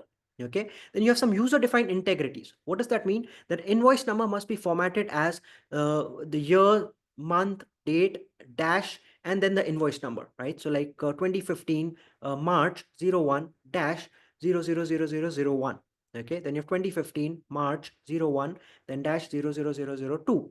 Right, so like this, right? That's the invoice, right? Says invoice value, right? Invoice number, right? Invoice number, and it is user defined integrity. What does that mean? The first part will be the year, month, day, dash, hyphen, and then the number will come, then the invoice number will come. Okay, that is a user defined integrity. Okay, so if such kind of integrities have been defined in our database, we need to check that. Okay, so all these integrities, right, that is data integrity testing, checking the entity integrity. Okay, let's say the entity ensures that each table has a primary key that uniquely identifies each row, preventing duplicate and null values. For instance, the product table, right, like I talked about. Domain integrity, right, like we just saw, like for example, the television, right, all the product category column ensures that television is maintaining consistently across, right? Like look here. Okay, that product name, okay, product name is Philips television, LG television, Samsung television, right? So the television should come, right? Or this in the product category, right? So you have a separate category for that television, right? So that television should come in the product category, right? So that is your domain integrity. All right. Referential integrity I talked to you about, right? The primary key and the foreign key, that connection should be there. And this is the user defined integrity. All right. The invoice number, right? In this format. So this is defined by the user, right? Whoever is designing the database, right? That we want it like this. Okay. This is how the invoice number should be maintained. Okay. So that is the user defined integrity. All right. Stored procedure, right? Stored procedure testing. So what is a stored procedure? Stored procedure is a process of systematically evaluating the correctness, reliability, and performance of stored procedure within a database management system. All right. What is a stored procedure? I told you stored procedure is basically a set of SQL statements, right? If you look at this diagram, right, you have a set of SQL statements. You are storing this, right? So a set of SQL statements, you store it in the database. Okay. Those are SQL queries, right? Those are SQL queries, and you stored it once. Okay. Now you can keep reusing it, right? Whenever you want to perform a particular task, you just call that procedure, right? It's a function, right? You just call that, and those queries will be executed. Again, tomorrow you want to again execute that, again call that function, right? Call that procedure, and again that is executed. Okay, so you don't have to write the set of SQL statements again and again. That's the important part, right? So therefore, it's important to check the stored procedures as well, right? So that is stored procedure testing, right? Check whether input testing, right? What you can check for the stored procedure, you can check for the input, right? Whether valid input is sent or not, right? Output testing, right? Validate the output produced by the stored procedure against the expected results. So you're sending two values as the input and you expect a particular output, right? See whether that's happening or not. Okay. Error handling, right? To whether the procedure can handle the errors or not, right? Test the error handling mechanism within the stored procedure to ensure that exceptions and errors are handled appropriately. You might have some exceptions or you might have some errors, right? Those are handled correctly or not, right? So we need to test that. Okay. Transaction testing, assess the transactional behavior of stored procedure to ensure data consistency and integrity. Test transactions involving multiple procedure calls to verify that changes are properly committed or rolled back and that transaction boundaries are enforced correctly, right? That's your transaction testing. All right. Makes sense, makes sense. Any questions, right? Any questions, any doubts so far? Quickly tell me in the live chat. Clear, everything's clear so far. Any doubts, any questions? Give me a thumbs up, right? If everything is clear and no doubts. Maybe says all good, right? All right, awesome, awesome. Awesome, Seraphim says, love your GFs, right, Seraphim? Others, let me know any questions, any doubts, or all good?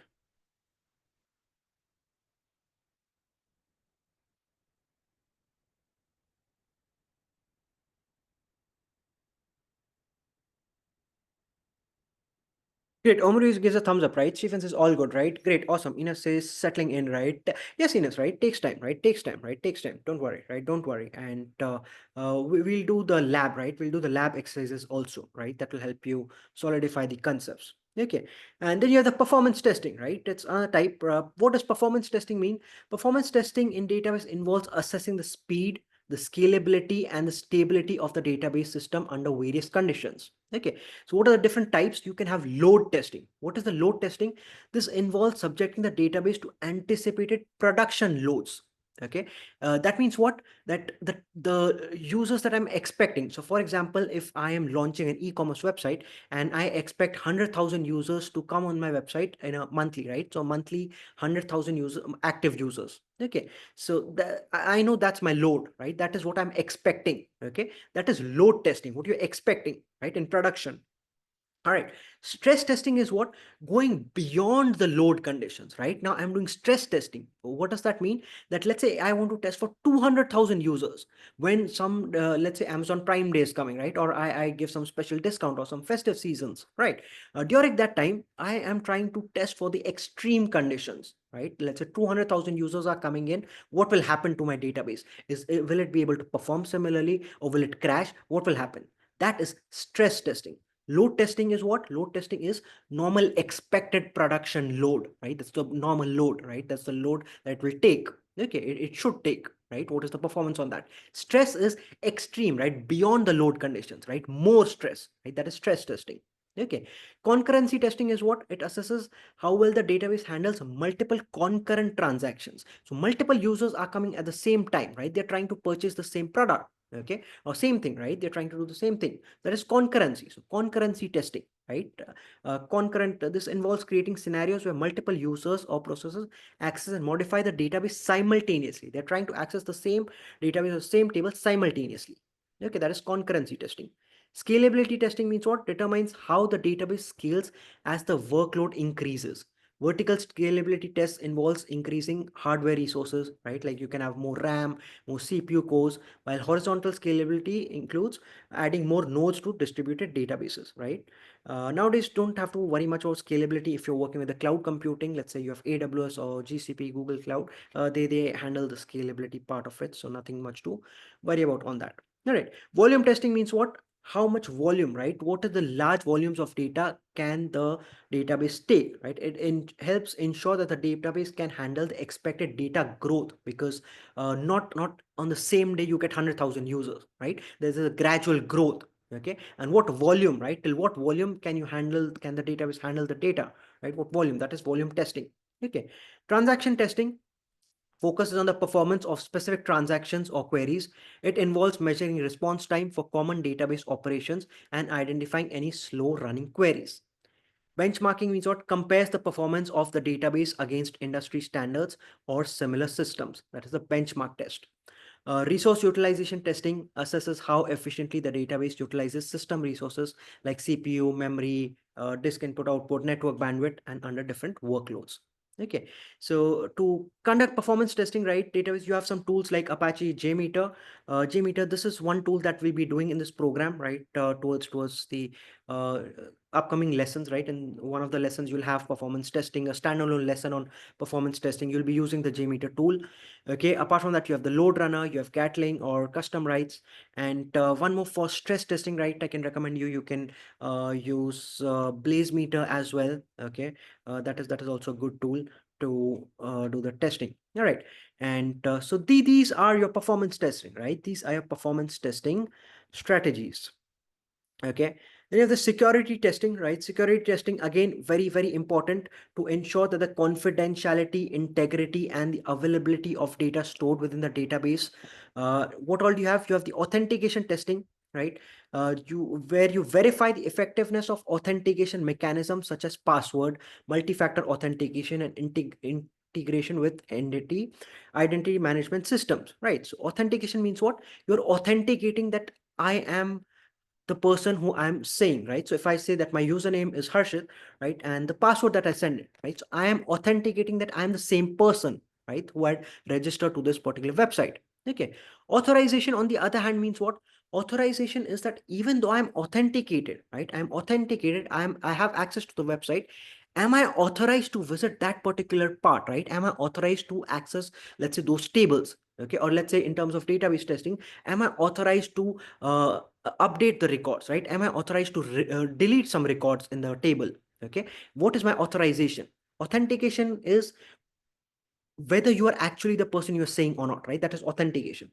Authorization is, okay, we've got that you are who you saying you are, right? You are who you are saying, right? So correct, right? You're authenticated. But now authorization, what authority do you have to access various particular tables, right? Or various what authority do you have to, let's say, add or delete, right? Or update?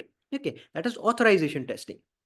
Okay, data encryption testing, right? See, not all data is stored as raw data, right? Let's say you have sensitive values such as passwords or credit card details, right? Those data is never stored as raw, right? You always encrypt it and save it encrypted. Okay, so test whether that encryption is working or not, right? That is encryption testing. Data integrity testing, right? Again, we saw how you can test integrity by checking, preventing unauthorized modifications, deletions, or tampering with the data. Test for SQL injection, command injection, and other injection vulnerabilities that could lead to data manipulation. Okay, auditing and logging, log testing, right? So you have logs also, right? So evaluate the effectiveness of auditing and logging mechanisms to track and monitor user activities.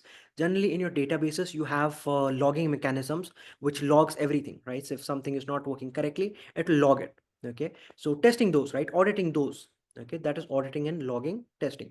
Okay, database configuration testing, right? Review the database configurations to identify insecure settings or unnecessary features or default configurations that could pose security risks. Secure transmissions testing, right? Verify the security data transmission between the database and client applications when the data is being sent, right? So you generally have this SSL, right? It's a secure socket layer. If you look at this, right, HTTPS, right, that S stands for this SSL basically. Okay, so that's a protocol which will help in sending secure transmissions. All right, that's secure transmission testing, right? Testing whether it is there or not, right? Similarly, backup and recovery testing. Okay, you have database patch management testing and security compliance testing, whether the database is compliant or not, right? And this involves a combination of automated tools, right, and manual testing. So you have some automated tools also, like you have JMeter, and you have, let's say, in Java also you can create automation tests, right, and manual testing, writing your own SQL queries, right. All this put together is the best practices for your security testing. All right. Additionally, security awareness training for database administrators and users can help prevent security pitfalls and ensure a proactive approach to database security as well. All right. So these are the security testing features, right? And we'll stop here, right? We'll stop here for a 10-minute break. Meanwhile, any questions, anything, please feel free to post it in the live chat. Thank you, Raya. Welcome back, everyone. Any questions, any doubts? Post it in the live chat. Let me share the screen once again. All right. Okay. Awesome. I see wonderful dancing, right? Okay. Awesome. All right. Okay. So now we'll move to the lab exercises, right? And some advanced SQL concepts, right? Not advanced exactly, but advanced than last time what we did, right? Some complexities over here. All right. So one lab exercise we have, right? So let's review the table. Okay. So you have a table called actor, right? You can examine the table structure by running the following command, which is select star from actor, right? We know star is to select all the columns that is there, right? So we'll do a quick select star from actor. So you can always do this, but be sure to add limit, right? What is limit used for? Quickly tell me in the live chat, right? What is limit used for in the SQL query? What do I use limit for?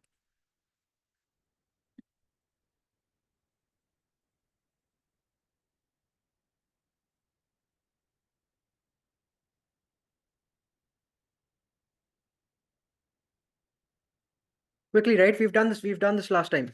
Specific number of rows to return, right? So then says number of entries, right? Yeah. So it's to restrict, right? It's to restrict how much you want to display over here, because my screen does not have the space to display 100,000 rows here, right? So I want to limit it to just a display of two, because I just want to see how is the structure of the table, right? I just want to see what are the columns. Imagine if this image was not here with you, right? How do you see it? How do you inspect it, right? So you have an actor ID, we have the first name, we have the last name, we have the last update. All right.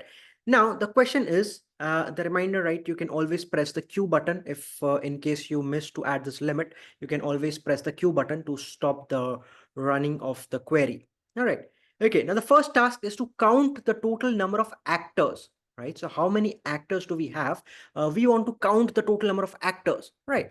So for that, you have a function, right? We have a function called count. How does that work? So this is the query, right? This is the query. Select count star, right? I'll quickly show you here. Okay.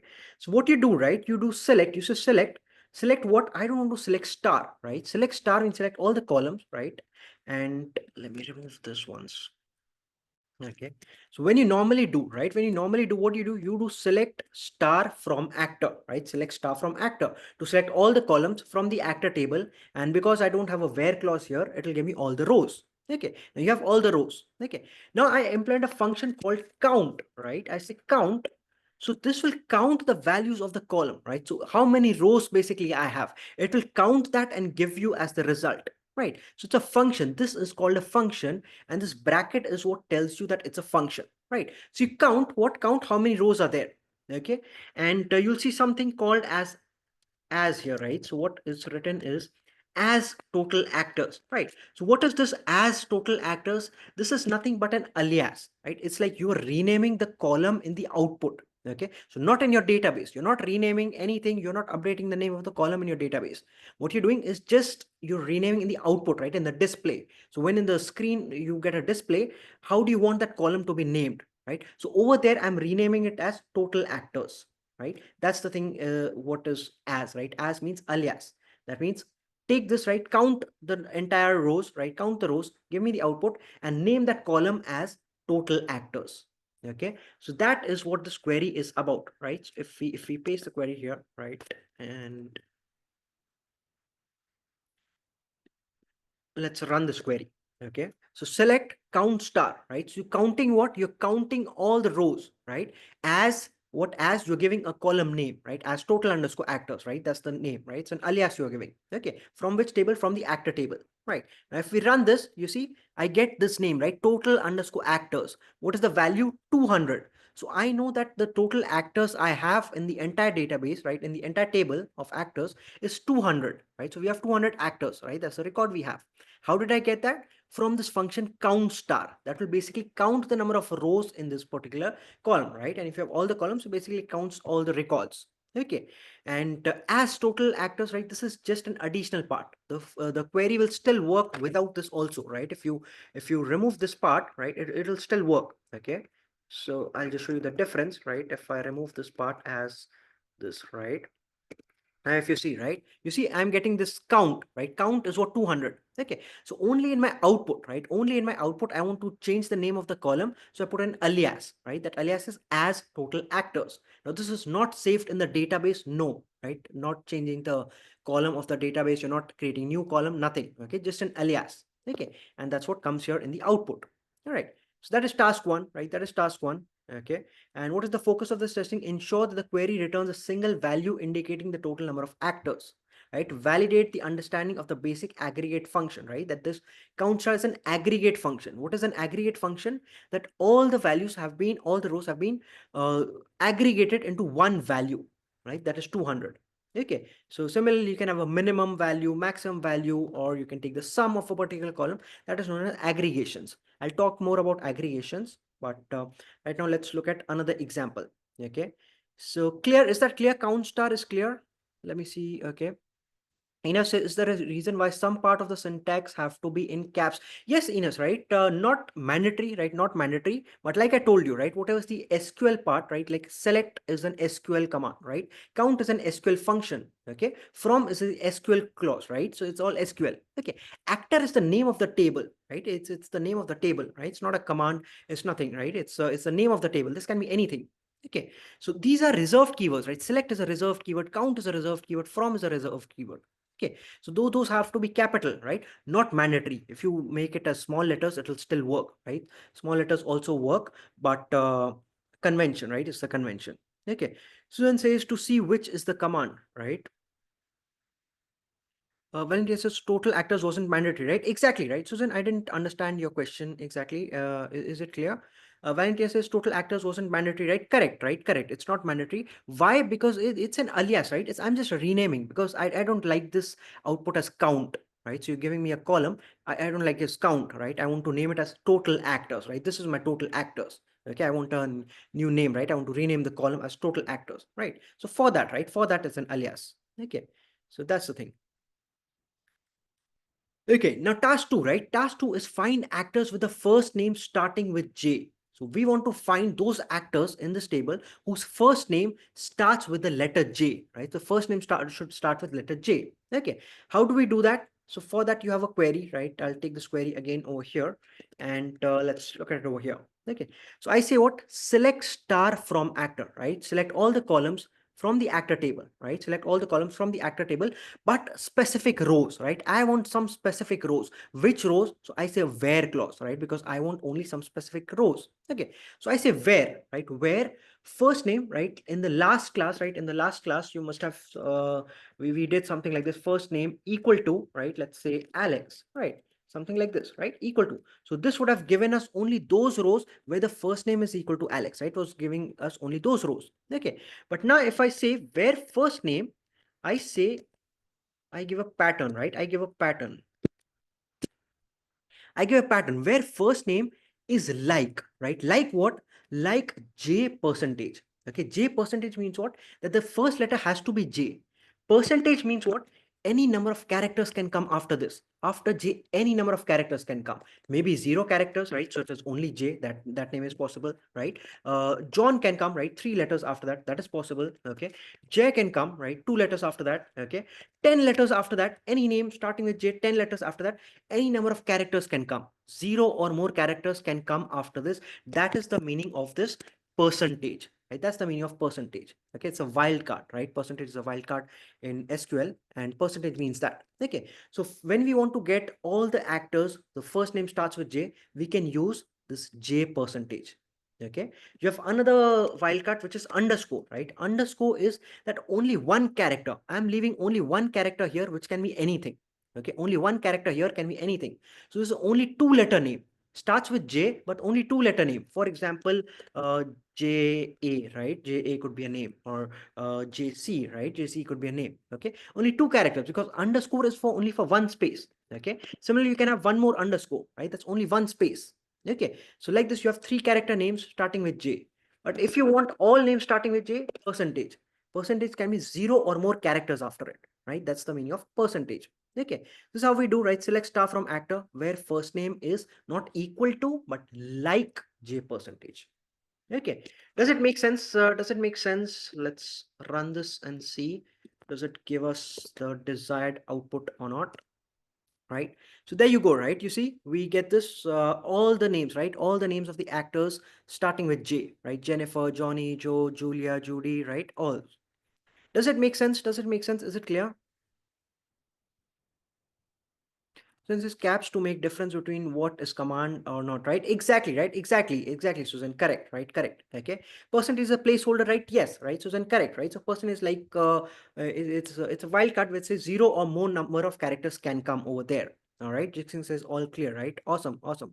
Others clear, or any questions? Give me a thumbs up, right? If all clear, or the address is clear, right? Perfect, perfect, awesome, awesome.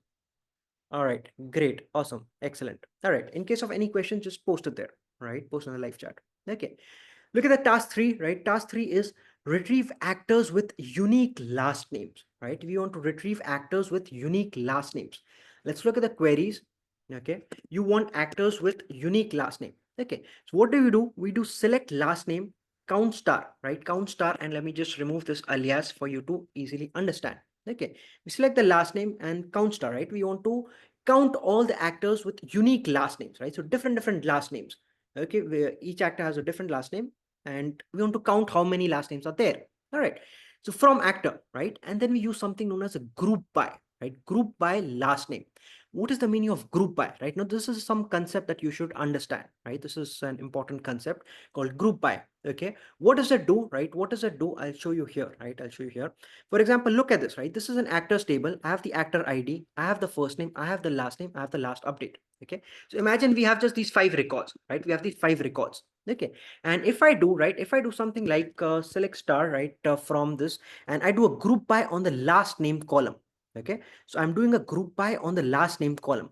What will happen, right? What according to you will happen when I do a group by on the last name? What do you think will happen?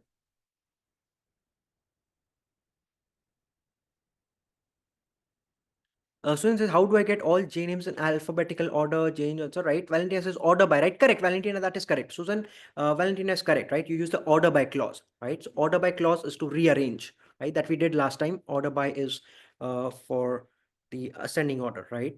We did one question of this in the last lab. Okay, so yeah, order by is for that. Okay, so yeah, group by, right? So we are into group by. What does group by do? When I'm doing a group by last name, so what will this do?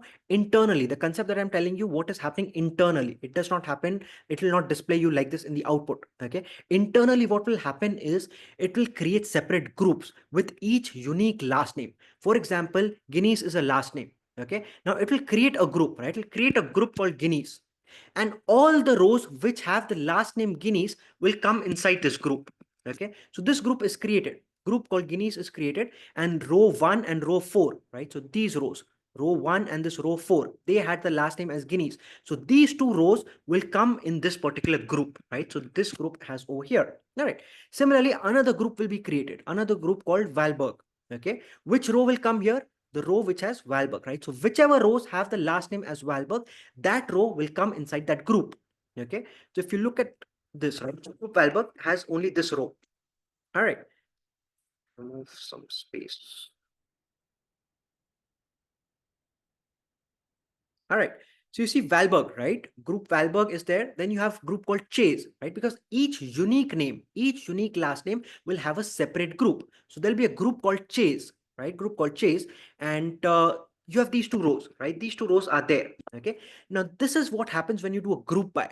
If I'm doing a group by on the last name, so each unique last name, Guinness is a unique last name, that group will be created. And whichever rows have that last name will come inside this group.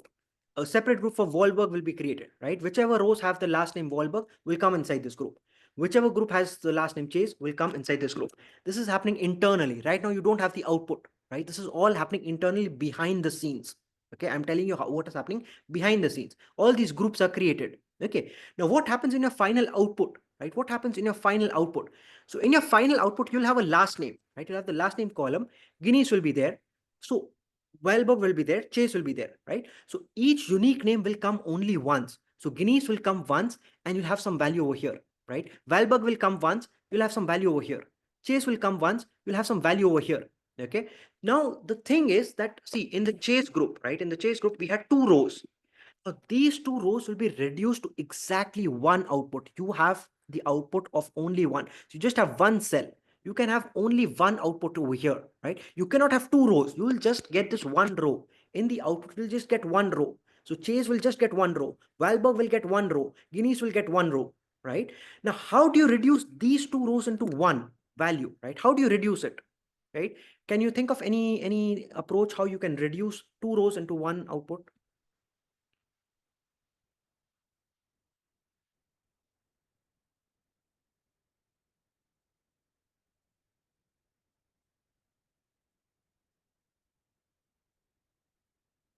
When it says it gives weird result in Codio, I have a never-ending list of last names result. Codio, right, Valentina? You press the Q, right? You press the Q because it's going on. You must not have used the limit, right? You've not used limit. Okay. So yeah. Okay. All right. So thing is, right? See, the thing is, how do you reduce this? To reduce this, you need an aggregation function like count. Okay. Count means what? Count how many values are in this group. How many rows are there in this group? There are two rows, right? So here Chase can have this value 2. Okay. This group, right? Wahlberg group has how many rows? It has only one, right? So one value can come here. Okay. Similarly, the group Guinness, right? Guinness has how many rows, right? You have two rows here. Okay. So you get a 2 value here. Okay. So count is an aggregation function. So you have to apply whenever you do a group by, these internal groups are made, and then you have to apply some kind of an aggregation function to result the values into one value, right? What are the aggregation functions can be there? You can have a minimum value, right? So for example, let's say from the ID, or if you have a amount column, right? Some amount column or some numerical column, you can get the minimum value from that, the maximum value from that, right? Or you can get the sum from that, right? Sum. Okay. So these values you can get from the entire group. So you can reduce the entire group into one value, and that value will come in the output. Okay. Right now in the example that we're taking, we are using count, right? So what are we doing? We are saying last name, right? Select last name, count, right? Take the count. Count of what? Right? When you do the group by. Okay. So after you do the group by, then you take the count. All right. So each group will be formed with unique last names, and then you get the count, right? You get the count taking the aggregations of those group, and that's the output you will get. Okay.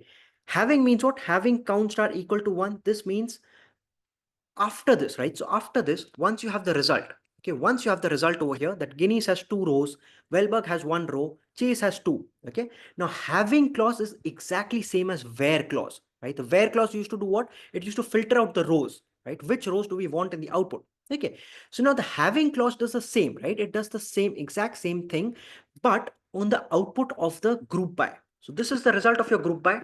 Now on this, if you want to apply some filter condition, right? You want to get some only few rows, you want to apply some filter condition over here. That is where you use the having clause.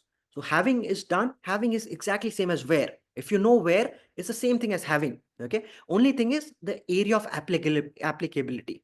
Having is used in the output of the group by. Once group by is done, then you use having. Why? Because you cannot have a where clause over here. right? Where clause is before group by.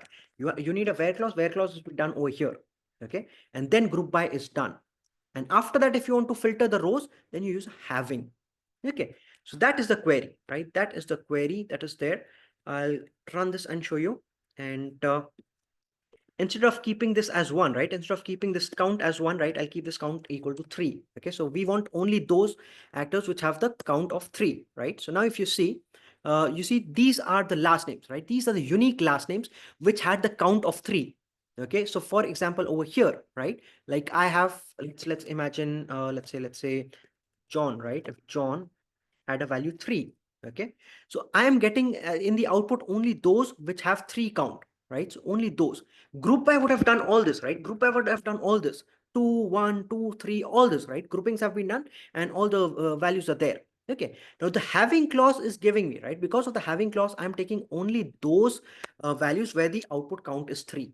Okay, that is the result of the having, right? Because this part having count equal to 3, so therefore you're only resulting those last names which have the count as 3.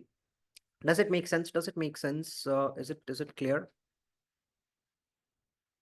Okay, when it says where is value 3 coming from, for instance 3 is John, right? So like this, right? Valentina, here in this group, so a group would have been created, right? So a group for, so let's say group for John, right? A group for John would have been created.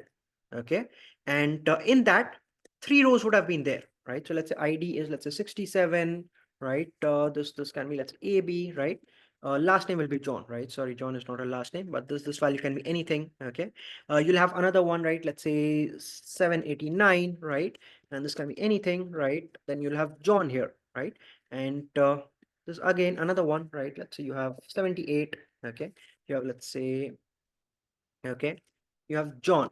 Okay, so you have 3 records, right? You have 3 records with John, right? So that is in the group John, right? So that is why you're getting 3. Does it make sense, Valentina?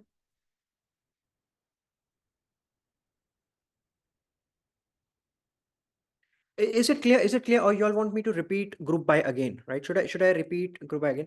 Okay, Valentina, not really, right? Okay, okay. Let's repeat group by, right? Let's repeat group by. Okay, let me repeat group by. All right. See what happens when I say remove this part, right? Remove this having part. Okay. When I say select last name count stuff from actor group by last name, right? What happens in this? Okay. Now, this is my table, right? This is my table here. Okay. I have these 5 records, right? I'm saying group by how? Group by based on the last name. Okay. Now imagine create separate rooms, right? You're creating separate groups. Okay. And the nameplate on that room, right? So one room will have the nameplate as Guineas. Okay. So you're creating that group. Okay. So you've created one room. The nameplate on the door of the room says Guineas. Okay. Who all are there inside that room? This row will be there inside that room. Okay, this row will be there inside that room.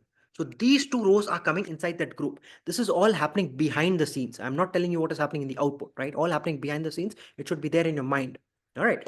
Then you have another group, right? Another group will be called Valberg, right? Why? Because Valberg is second, right? Second name is there, right? So every unique value, that you see here will create a separate room or a separate group for that. Okay. Now Valberg, whichever rows are there having Valberg as the last name, those rows will come inside this group. If you had, let's say here 6, right? You had 6 here, and you had, let's say any name, right? XB, right? And you had Valberg over here. Okay. So again, this, right? This row would have come inside this group, right? That entire row, right? That will come in this group. Okay. So like these groups are created, different rooms are created inside that there are these records. Okay. This is happening internally, right? Only in your mind, only happening behind the scenes. Now in the output, what happens? In the output for each group, right? For each group, for Guineas is a group, that was your nameplate in the room, right? For each group, you'll have one value. You have to provide one value. You cannot have 2 rows over here. Like here, Guineas had 2 rows. You cannot have 2 rows in the output. You have to have only one value. How does that value come? You have to aggregate. How am I aggregating? By this, right? I'm saying count star. Do counting, right? Count. So here, what will you do? You'll count how many people are there inside that room, right? How many rows are there? So we have 2 records, right? 2 records. So therefore, in your Guineas output, you'll get 2. Okay. Valberg, what is the output? It's 1, right? Why? Because we had initially 1. If you remove this, you had only one person in the room, right? So you have 1. Okay. Chase, right? Chase, how many did you have? Chase has 2 people. Okay. So John, right? John has 3, right? Imagine if you had a group called John, right? So you have these three people. If there are three people inside the room, John, then you'll have John output as 3. Does it make sense? Does it make sense, Valentina?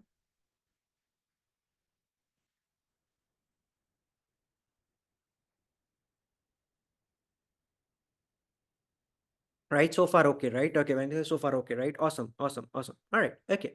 So that is how group by works, right? That is how group by works. And after that, right? Once the grouping is done, right? Once the grouping is done, you have the value.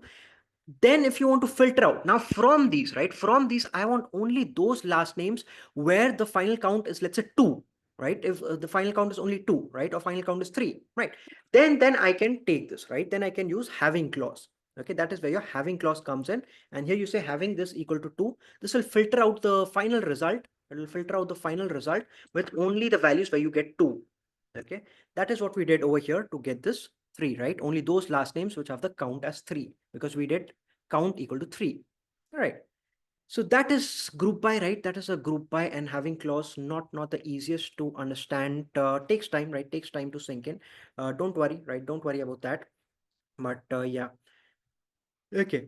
Now analyze query performance, right? To analyze the query performance, okay, you have something known as explain analyze, right? Explain analyze is this in SQL, right? So when you do this explain analyze, what it does is it will give you a query plan, right? It gives you a query plan with some details, right? It gives you what is the cost, right? It gives you the rows, the width, right? It gives you the planning time, right? How much time this took, what is the execution time. Okay, so it gives you these metrics. Okay, now what you can do is you're trying to see indexing, right? When you index a particular column and when you don't index a column, what is the difference between these two? Okay, so now if we index, right? So let's say we create an index on the column called last name, right? In the last name column, let's say we are creating an index. Okay, let me just quit this. Okay, now we create an index, right? So we're creating an index on the last name column, right? So last name column is being created as index now. All right, and after this, again, we'll do the planning, right? And in case if you get an error over here, what you can do is you can drop the index and you can create it again, right? So you drop the index on the last name, you create the index again. All right. So you do that. Okay, so indexing is a technique by which you can optimize the retrieval of the particular column, right? So the data can be optimized, right? Retrieval. Okay, so now you can again, right? Again, you can do the explain analyze, right? Again, you can explain analyze to see how this is working, right? You do explain analyze, and now you see again, right? Now you see again with the query plan how the time has improved, right? How your planning time has improved, how your execution time has reduced, okay, how your cost has reduced. So you can see the differences. Okay, so you can see the differences. Okay, so do this part, right? Do the step 3 on your own in your lab, right? Once you get time, do this, right? Explain, analyze, create the index, and again do explain, analyze, and then compare the results. Take the first result, take a screenshot of it, right? Create the index, and again do the explain, analyze, and again create the see the result. All right, make sense? Okay, Valentin, so you moved on so fast, I didn't realize you're on the next task, right? Yeah. Okay. Okay. Yeah, because I have another lab, right? There's one more lab. So basically, here in this, you're just comparing the results, right? You're comparing the results between two explain, analyze, right? So explain, analyze, you write in a query, right? See, what we are doing is explain, analyze, and this is the query. Select star from actor where last name equal to Smith, right? A simple SQL query, right? You do explain, analyze, you see how much time it is taking, what is the cost, right? Everything. Okay, then you make the last name as an index, right? You create the last name column as an index. You do this, create index on the last name column, right? You index it. Okay, and once you index it, then you can do the same, explain, analyze again, and see the metrics, right? The metrics will improve. It's basically showing you that indexing, right? Creating an index on a particular column improves the metrics for retrieval of the data for that particular column, right? So when you have a where clause, it'll make it much faster, right? Because that column is now indexed, right? So that is indexing. Okay, so look at that difference, right? That is what is this task about. All right. Okay. In case you have doubts with that, right, or anything, right, feel free to schedule a meeting with Seraphim and work around, right? To get your hands dirty, right? To do it in the lab, right? You'll understand.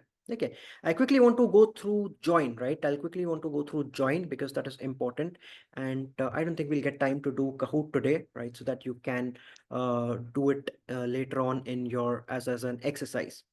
Okay, so what is a join, right? What is a join? Now coming to joins, when you have two tables, okay, you have two tables and you want to merge them. For example, let's say if I have a table, right? I have a table called actors, right? I have the actor ID over here.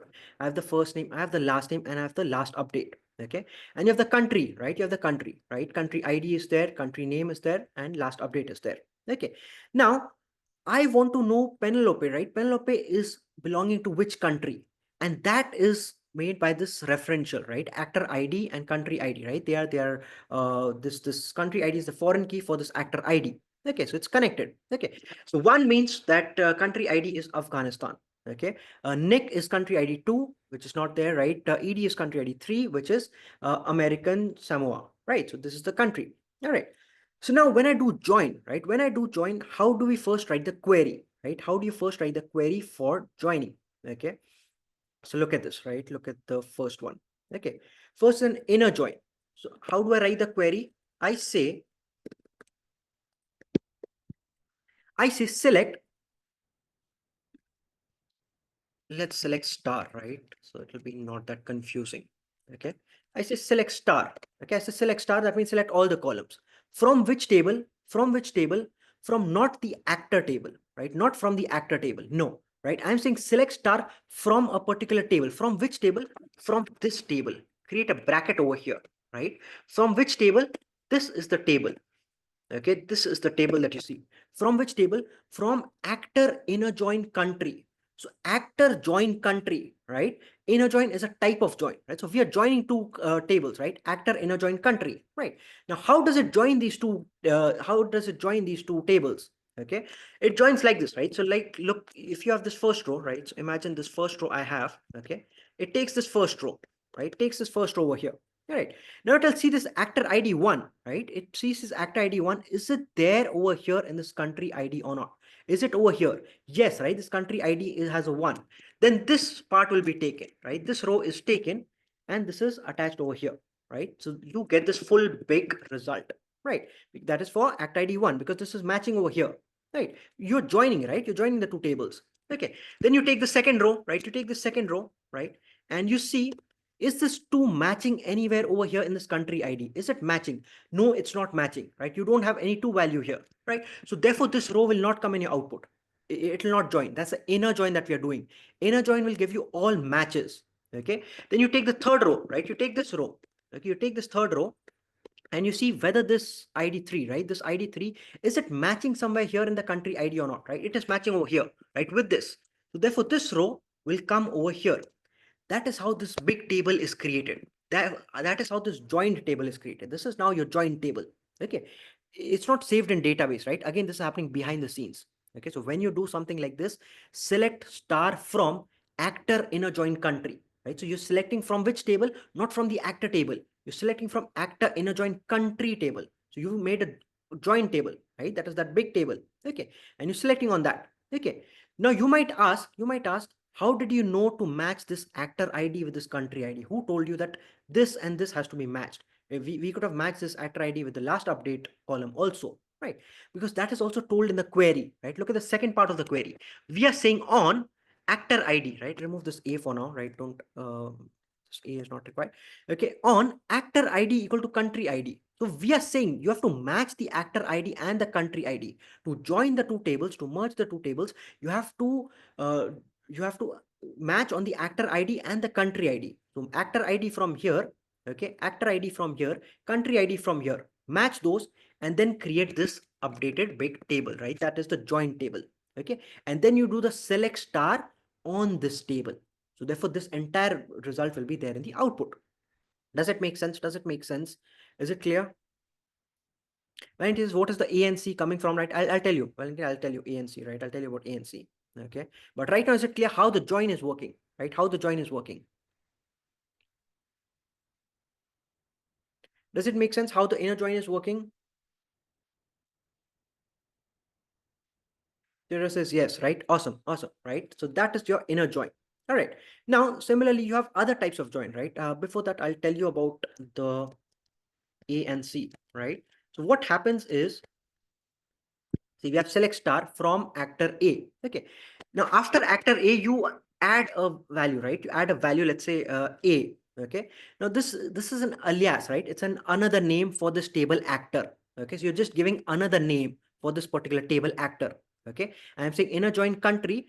This table I'll call as C. Right. So you're just giving it another name, right? So A is another name given here. C is another name given here. Okay. So now when I need to tell, right now we need to tell which column, I'll say a dot actor ID. That means the actor ID column of which table? A table. Okay. If I had not done this, right? If I had not done this A, here I would have to write actor, right? Entire actor dot actor ID. And here, if the C was not there, I would have to write country dot country ID. Okay. So to make it short, right? To make it short, what we do is generally add this alias. Okay. Actor is known as A, country is known as C. Okay. And we need to merge on which particular columns? A dot actor ID, the actor ID column of A table, and country ID column of C table. Okay, that is how we'll merge. All right. So that is how this query is working, right? And inner join means what? Inner join means you take all the records which are matching, right? Only the matching, right? If one matches over here, then we get this entire record of one. Okay. If two is not matching, then two will not be there in the output. If three is matching, then three will be there in the output, right? That is an inner join. Okay, let's run this, right? So this is the entire query, right? Select a dot actor id. Now instead of doing the select star, right, instead of selecting all the columns, we do a dot actor id. A is what? A is this actor table, right? So a dot actor id, a dot first name, so it makes it short, right? Instead of writing actor dot actor id, actor dot first name, actor dot last name, country dot country, instead of doing that, we just have a dot actor id, a dot first name, right? That makes it short. All right, so if we run this, right, if we run this, you'll see the entire merge table, right? So this is the, you'll see this is the merge table, right? You have the actor ID, first name, last name, right? I'll show you with star, right? Let me just quit this. Okay, I'll show you with star, right? Let's do a star. Okay, instead of all these columns, let's do a star.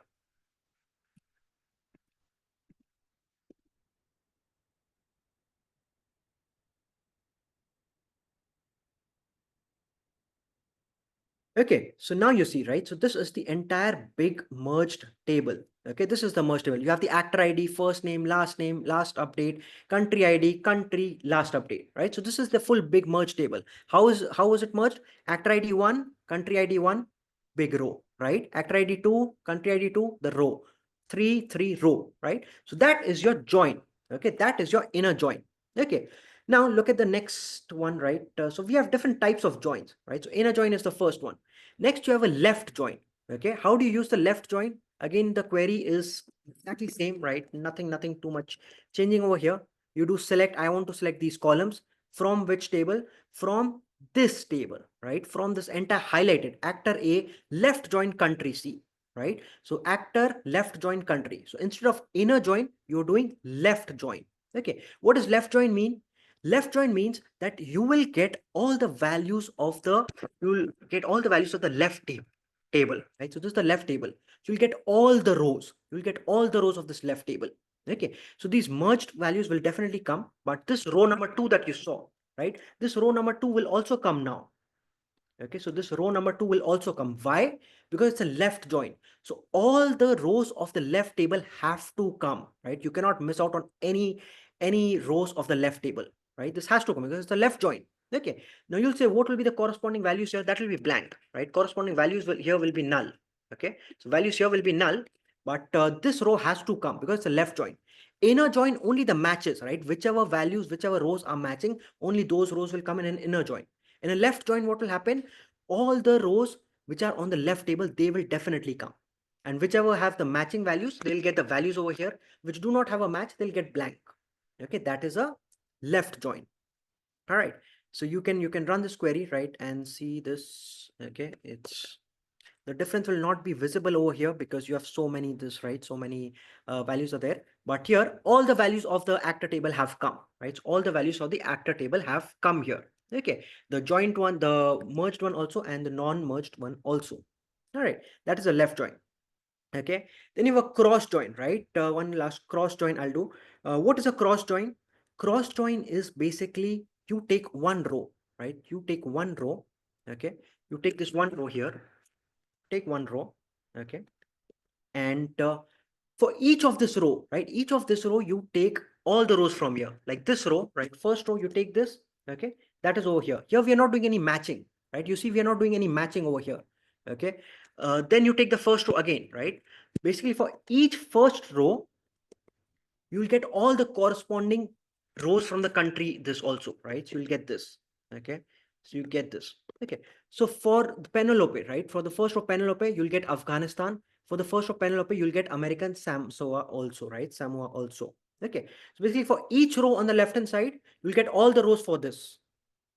Does it make sense, right? It's like a Cartesian product, right? It's a Cartesian product. Okay, so you take one row here, right? Take one row in the output and match it with each of this, right? Not match it, concatenate basically, right? This row with this one, then this row with the second one, then this row with the third one, then this row with the fourth one.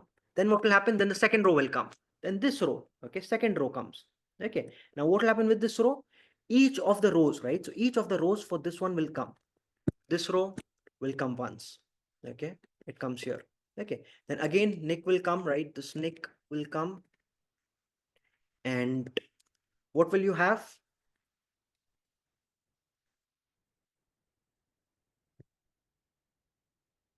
Again this row will come, right? You have this Nick and this American Samoa, right? Again this will come. Okay, so basically for each row, right, again you'll get all the rows from the right hand side.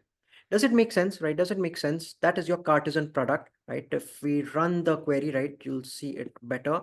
Let's just run this query and see this. Okay, so now you see the output, right? Now you see the output. What is happening?